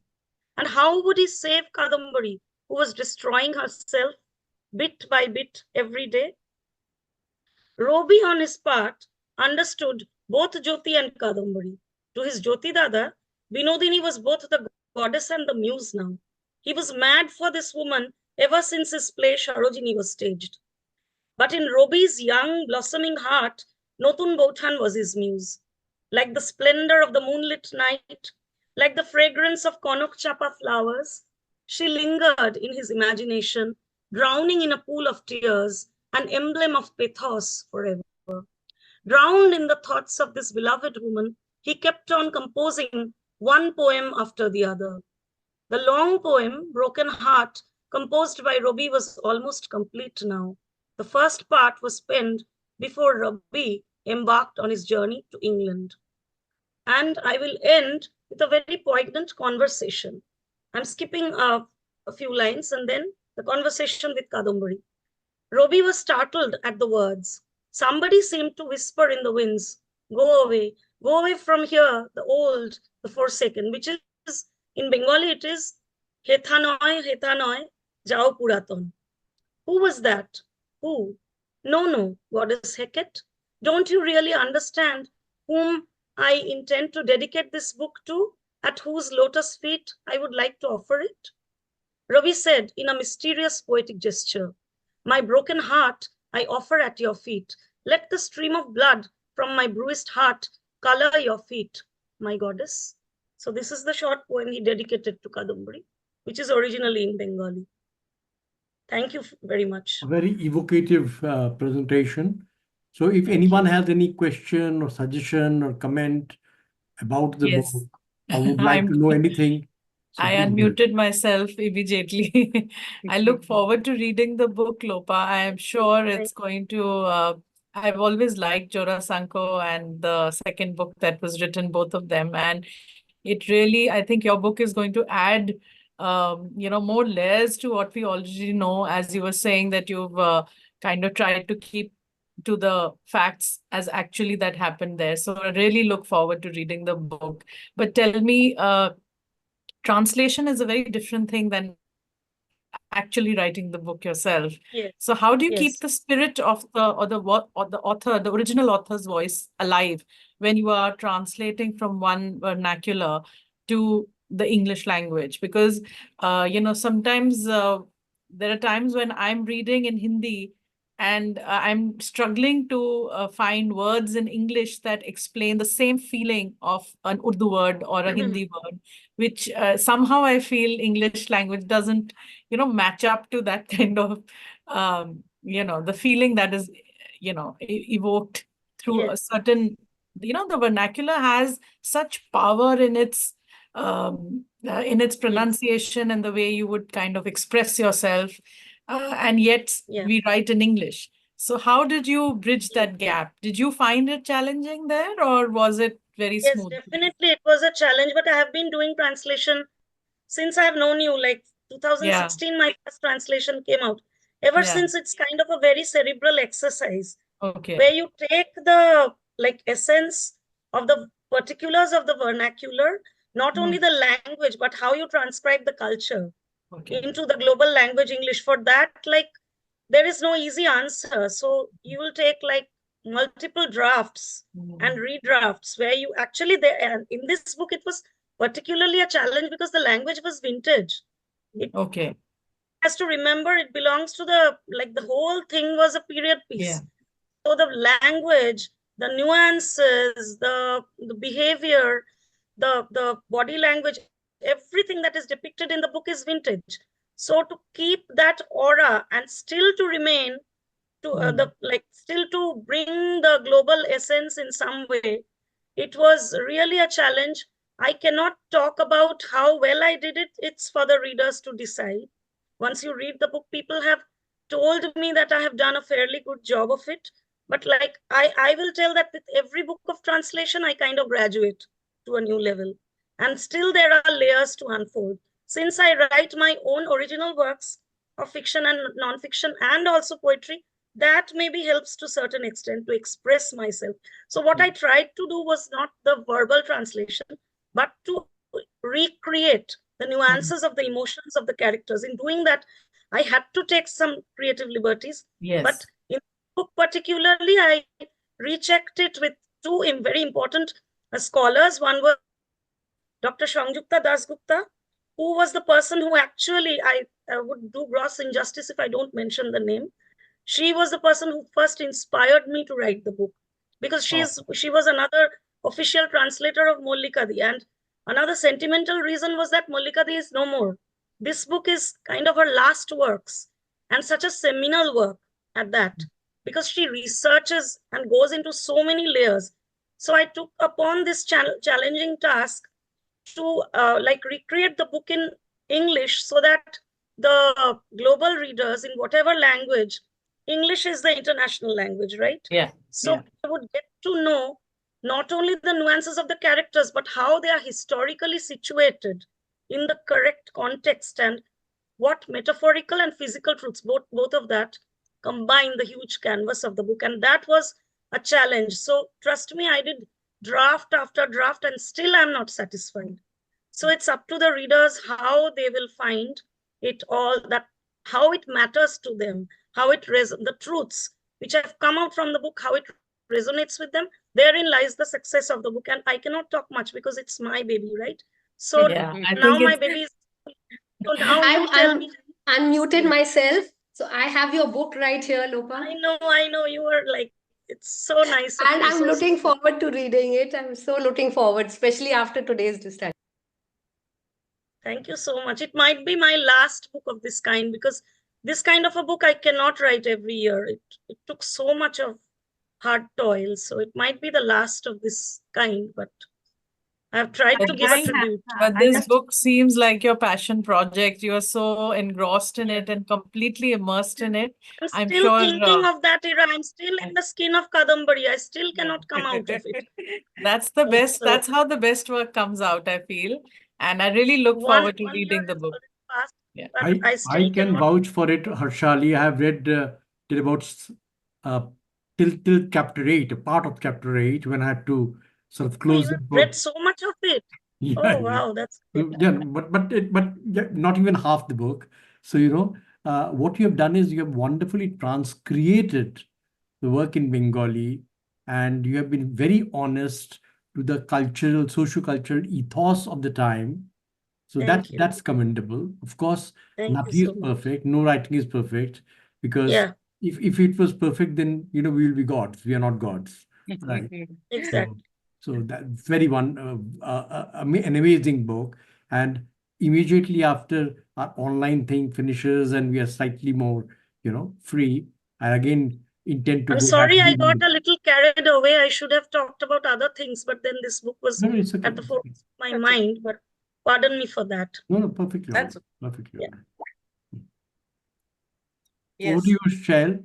Yes, Arindamda. So now we come to Anita Bose for your book, round 3. Welcome. So thank you so much, Shailji and Arindam Da. Can you see my book?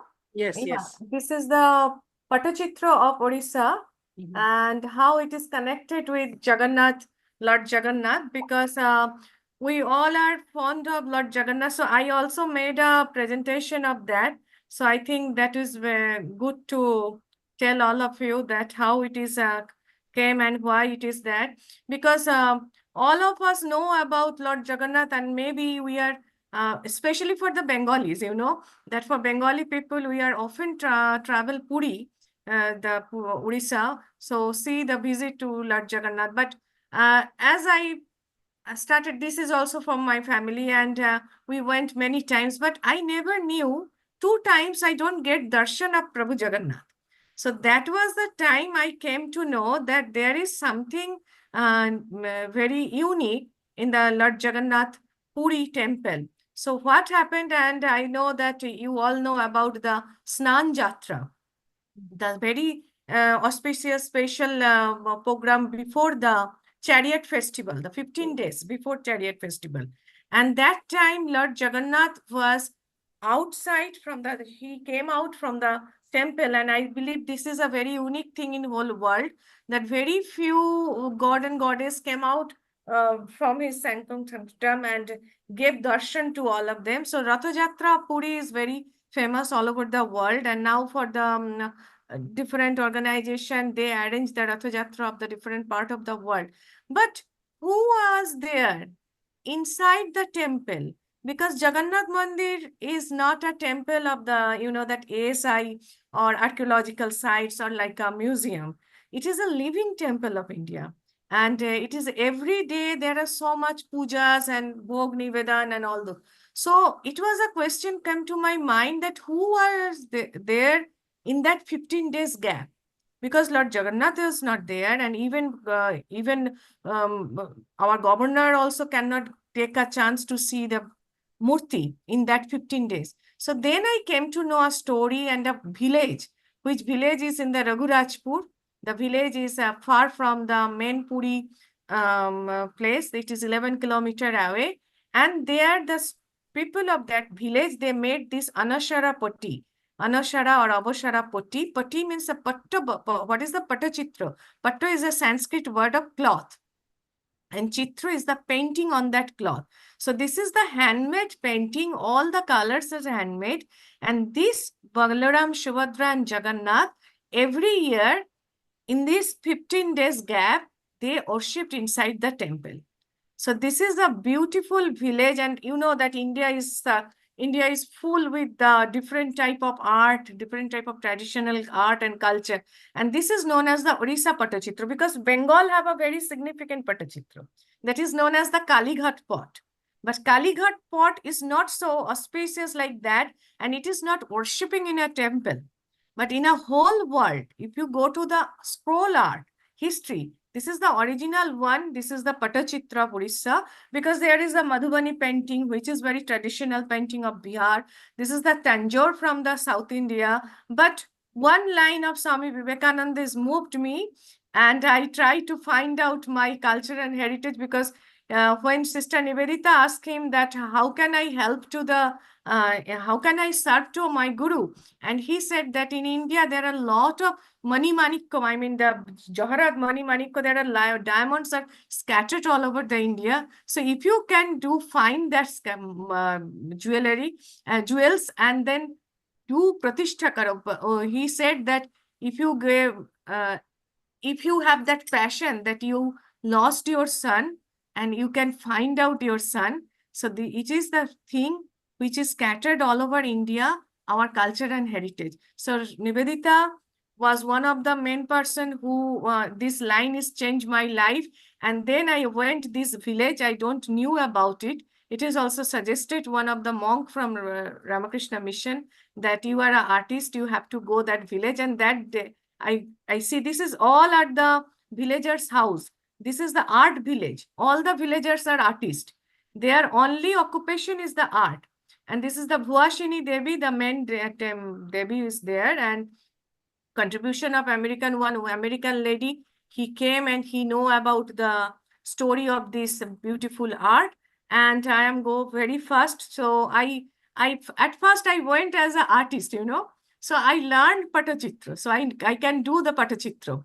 I learned from that village, and I spent almost 6 years to do travel and how they spend, how they draw, how they make this beautiful painting, and what is the beautiful color that is coming from one hill. They made how step by step.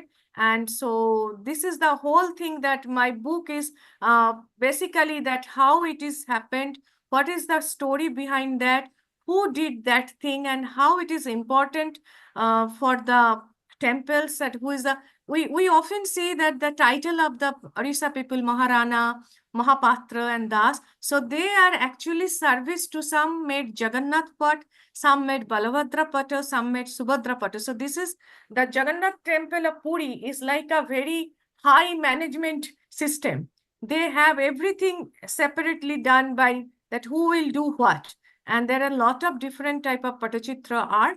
Is the Jagannath, not only the Jagannath Dev, they have the Krishna life and the Dashavatar life. Dashavatar Poti is known as the Dashavatar Poti. Many stories which is related with the old Orissa and our ancient history. So all those picture I got an immense help from these artisans of the village. They are the artisans, they always do this work. And I tried to do the workshop and exhibition in Thailand and in India also to spread the ancient art, how it is reached, how much people should know. And now the new generation also come to this line, and the women are a big part of this art. They're making this type of mask and paint the Patachitra style on that, and they make the colors. And in that way, because we are, you know, that we don't buy art painting. We have not, we spend a lot of money in our saris, in other place, but we are not actually buy art. So it is this book, when I saw that the artisans cannot explain what they are doing actually, that time I was there in that village. So that time I was thought that why not I write a book and which can express that what actually this is a very traditional heritage of India. So this is my book, and Bhubaneswar State Museum, Dr. Jayanti Rath ma'am are helping me a lot. And this book is also in Bengali and in English, both version I have. So it is also available in the, that Amazon and all those places. And I tried to give lecture and the workshop and many type of art, talk to know about our culture and heritage. So this will be great that if you can collect, you read, and you just share this thought that our artisans, it is our cultural heritage, and this is India. So this is my thing. This is my new book about that Patachitra. Thank you so much, Arindamda. Thank you, Anita. Just a quick question. Yeah. Because there are various kind of scroll paintings. I don't know. I have not read the book still. But have you discussed it here, or will you be doing it sometime in future? What are the different kinds of Patachitra that India has? Yes. Right. We have the Kalighat Patachitra. We have Far painting in Rajasthan. We have the Orissa Patachitra. And almost every place has Patachitra of their own. In right? Hyderabad, they have also one different Yes, Patachitra. yes. I said every state, Yeah. instead of going step by step, every place has these Patachitras. So I think it would be very interesting to know from an authority like you, who has worked with the artisans and imbibing the knowledge directly from them, that this is a dying art form. What can we do to revive and keep Patachitra alive?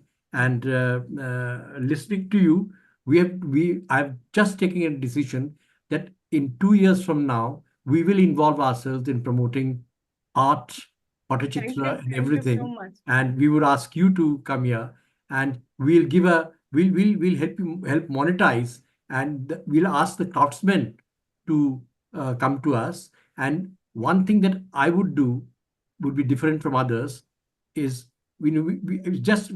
I'll do something very different from others. And I have been associated with contemporary art and all that when I was working with NCZCC, North Central Zone Cultural Center.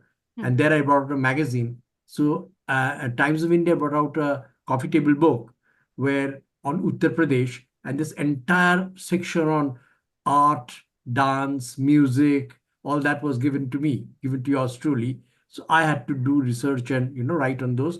I wrote over 5 chapters over there. So anyway, including fairs and festivals like Kumbh Mela and a lot of other fairs of UP. So having done small work here and there, and even as a journalist, I know that there's great sort of scope. And sadly, the actual people for whom we say that we are doing something, they are the one who still sleep hungry and who are still deep in debts and commit suicides. Whereas, these Patachitras or whatever, these paintings, Madhubani and all that, they go into the drawing rooms of the rich and the famous without the actual beneficiaries benefiting from it. Thank you. So I just want to add one thing that in my book, one chapter is on that, for how the different paintings are other pata painting of the India. And also some painting I talk about the Thailand also. They have different pot. And by my small initiative, I try to spread this culture and heritage to many places. And also if you can do something, so that will be very grateful for our artisans also. Thank you. No, certainly, decision taken. We will certainly do. Give me Thank 2 you, years. And thank in you 2 so years, much. we will have it. Thank you so much, sir. Thank you, Anita. Over to you, Shell. Yes, Arindamda. So we've come to the end of round 1, 2, and 3. And round 4 is about music. And Anita, I would request you to come on stage, online stage again, to please sing a song for us, because this is the music and chill out round, the final round of today's program. Please do sing a few Thank words. you so much. But I already said, Arindamda, I am not a singer. But No, nobody is a singer here. It's a very ghorwa. It's a very जैसे घर में होता है ना. Yeah, cozy, very cozy. And we are not so many people here, just 6, 7 of us. You see, कोई भी serious discussion होगा, कोई भी क्लासिकल म्यूजिक होगा, कुछ भी होगा, कोई नहीं आता है वहां पर, right? So we are safe here. You So can go this ahead. song, actually, this song of it, this is again Rabindranath Tagore, because today is my, you know, that it is all for him. We are here. Yes. So this is a homage to from the song he wrote about actually how you can destroy your ego. So that is the main perception of that song. And I think we all Bengalis are somehow we know about that. And maybe there is another version of Hindi, or I am not sure. But just I am trying to do. This is the Iman Kallan Ektal. So, আমার মাথা নত করে দাও হে তোমার চরণ ধুলার তলে সকল অহংকার হে আমার ডুবাও চোখের জলে আমার মাথা নত করে দাও হে তোমার চরণ ধুলার তলে নিজেরে করিতে গৌরব দান নিজেরে কেবলি করি অপমান নিজেরে করিতে গৌরব দান নিজেরে কেবলি করি অপমান আপনারে শুধু ঘেরিয়া ঘেরিয়া ঘুরে মরি পালে পালে আমার মাথা নত করে দাও হে তোমার চরণ ধুলার তলে আমারে না যেন করি প্রচার আমারও আপন কাজে তোমার ইচ্ছা করো হে পূর্ণ আমার জীবন মাঝে যাচি হে তোমার চরম শান্তি পরাণে তোমার পরম কান্তি যাচি হে তোমার চরম শান্তি পরাণে তোমার পরম কান্তি আমারে আড়াল করিয়া দাঁড়াও হৃদয় পদ্ম দলে আমার মাথা নত করে দাও হে তোমার চরণ ধুলার তলে Sadhu, sadhu. Chamatkar gan. Harshali, could we have you with a Punjabi song as Oh we my discuss God, it? I don't think I can follow Anita ji. No, She's it's sung okay. it so Good. beautifully. No, each to their own, each to their own. I'm Please. first of all, it was so well sung, and you were so immersed in it. It was really nice to see. I'll sing a Punjabi song. Lung आजा पतन चना यार lung आजा पतन चना चना is the river Chenab. Lung आजा पतन चना यार लंग आजा पतन चना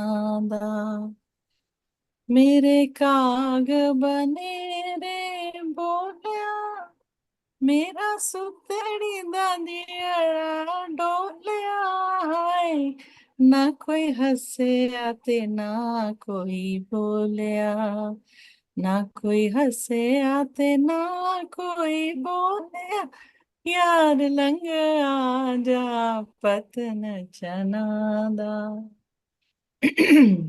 मेरे गल विच सोई सोई अंगिया वे मैं नाल पिया दे मंगिया यार लंग आजा पतन चना दा sorry even the green tea didn't help.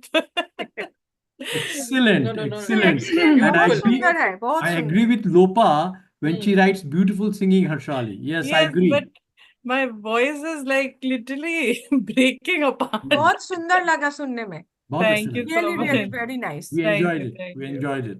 See, Thank you. as long as it reaches our hearts, Yes. That's what matters finally. And it did. Absolutely. And it did. And I agree with Arindamji that, it's just the six of us. So it's fine. Thank you so much for listening. And just to continue what I was saying a little earlier, you bring out anything serious, anything very serious, you won't have any readers, you won't have any buyers. And in my career, while I was with NCZCC, I brought out a magazine called Sundaram. It had a tagline, a magazine on contemporary art, and we had excellent issues, but nobody was interested in selling it. Nobody was interested in buying it.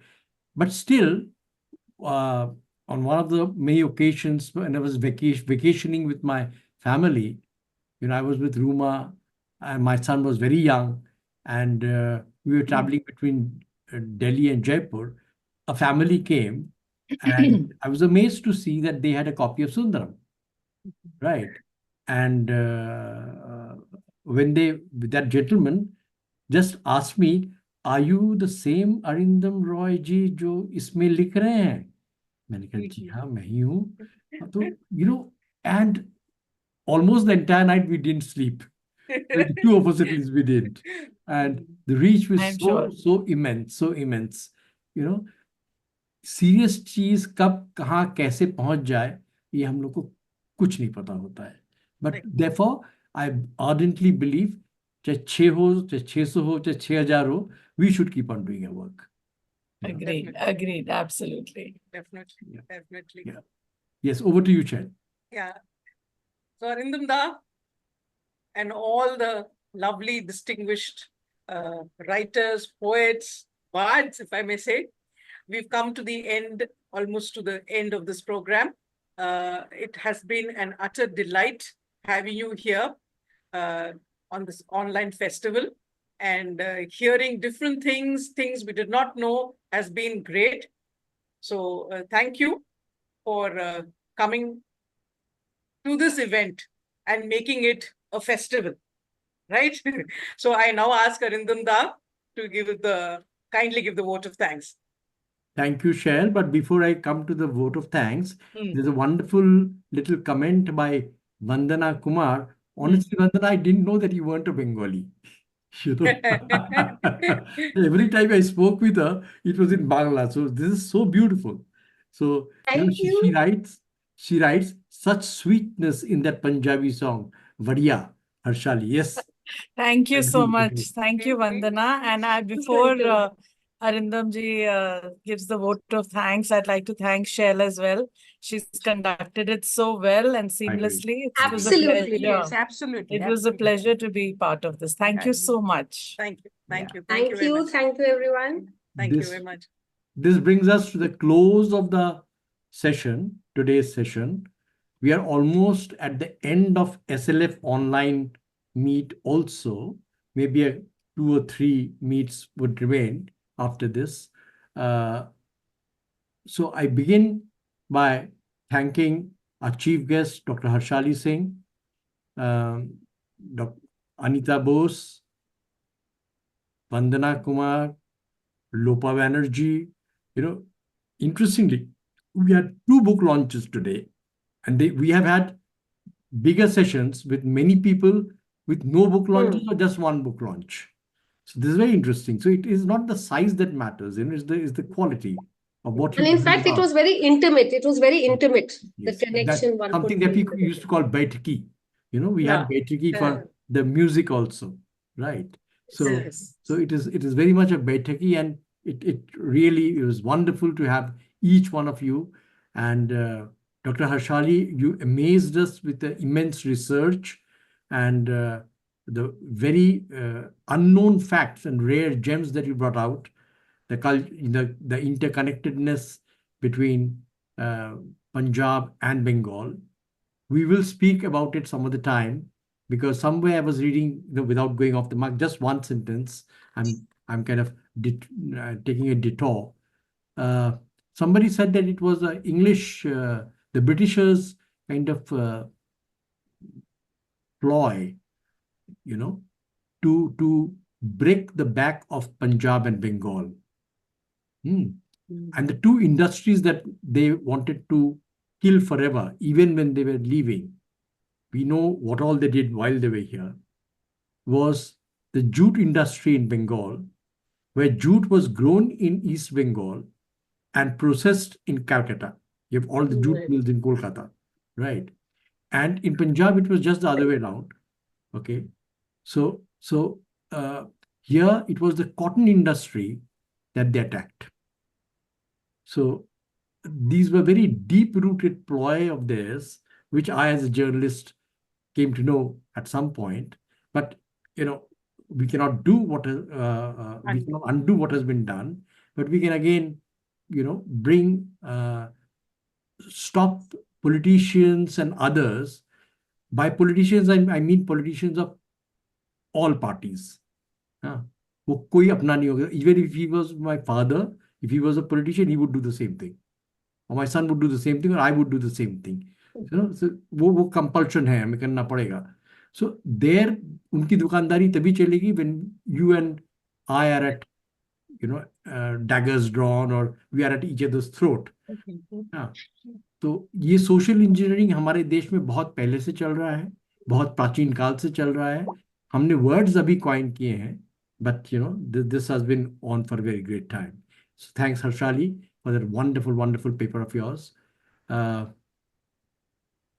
Anita, you as usual brought out rare gems, and knowing you as an artist and as a person of literature, and it's wonderful hearing to you. And you again brought to the forth many hidden gems.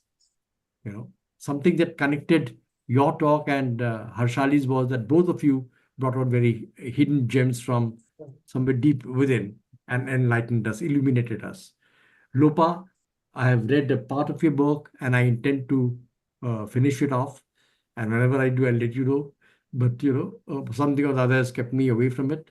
But I really intend to finish it. It's a fabulous book. It's an unputdownable. So it was wonderful hearing to you, Vandana. And we are yet to meet. We will at some point. Yes. And thanks, Shell, for wonderfully conducting it. And last but not the least, I would like to thank Anumita Chatterjee Roy. She calls herself Anumita Roy. I would be corrected, sorry. So she's in the States and she could not be here with us because weekends they generally have parties and all that. So she had to go to one of those. So Anumita Roy sends greetings through me to all of you and has thanked all of you again. Orunima Das, who was with us in Bolpur, if you remember, she runs this wonderful school up in Bolpur. She's a good friend and she was a ground zero person, just like Kishore Bhattacharya was. These were the two people at Bolpur who really helped us, in making the Shantiniketan Literature Festival a great success. And thanks to all of you who have been with us in one way or the other, furthering our cause. And it's everybody's cause. It's not Arindam Roy's cause or anybody's cause. It's a common cause. And I would like more and more people to come forward and take it up and carry it forward. So the flag, we need flag bearers. We need people who can own this festival and make it their own. So Harshali, I invite you also to be a part of the core committee. And of course, I'll ask all of you to let us know who all are willing to be, associated with us formally so that we can, make it more effective, more beautiful. And there are two comments here. Okay, Lopa, she thanks me now. Thank you, Arindamda, for organizing such a thought-provoking session, and heartfelt thanks to all speakers. Thank you, Lopa. You are amazing. Anita, thank you so much, Arindamda, and whole SLF for this wonderful initiative. And I'm privileged to be a part of this program. So are we. Thank you. And with this, we are coming to a close. We can say our goodbyes and happy weekend before I close the session.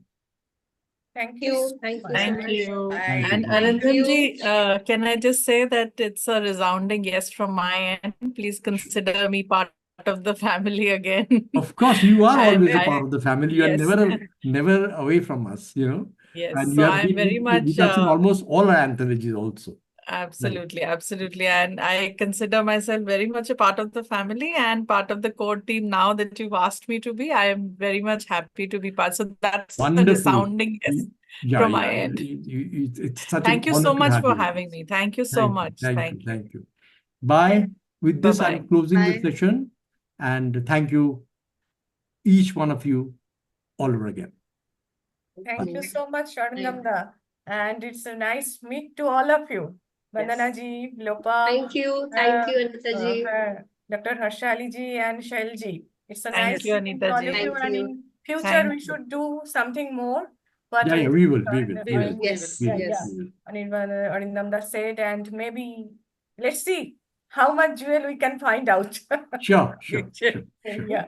Okay, Yes. good night. Okay. Bye-bye. Bye, Good bye, night. bye. Good night. Bye-bye. Bye-bye. And Arindam, before I leave, this kind of made me feel a little better, about missing the actual physical one.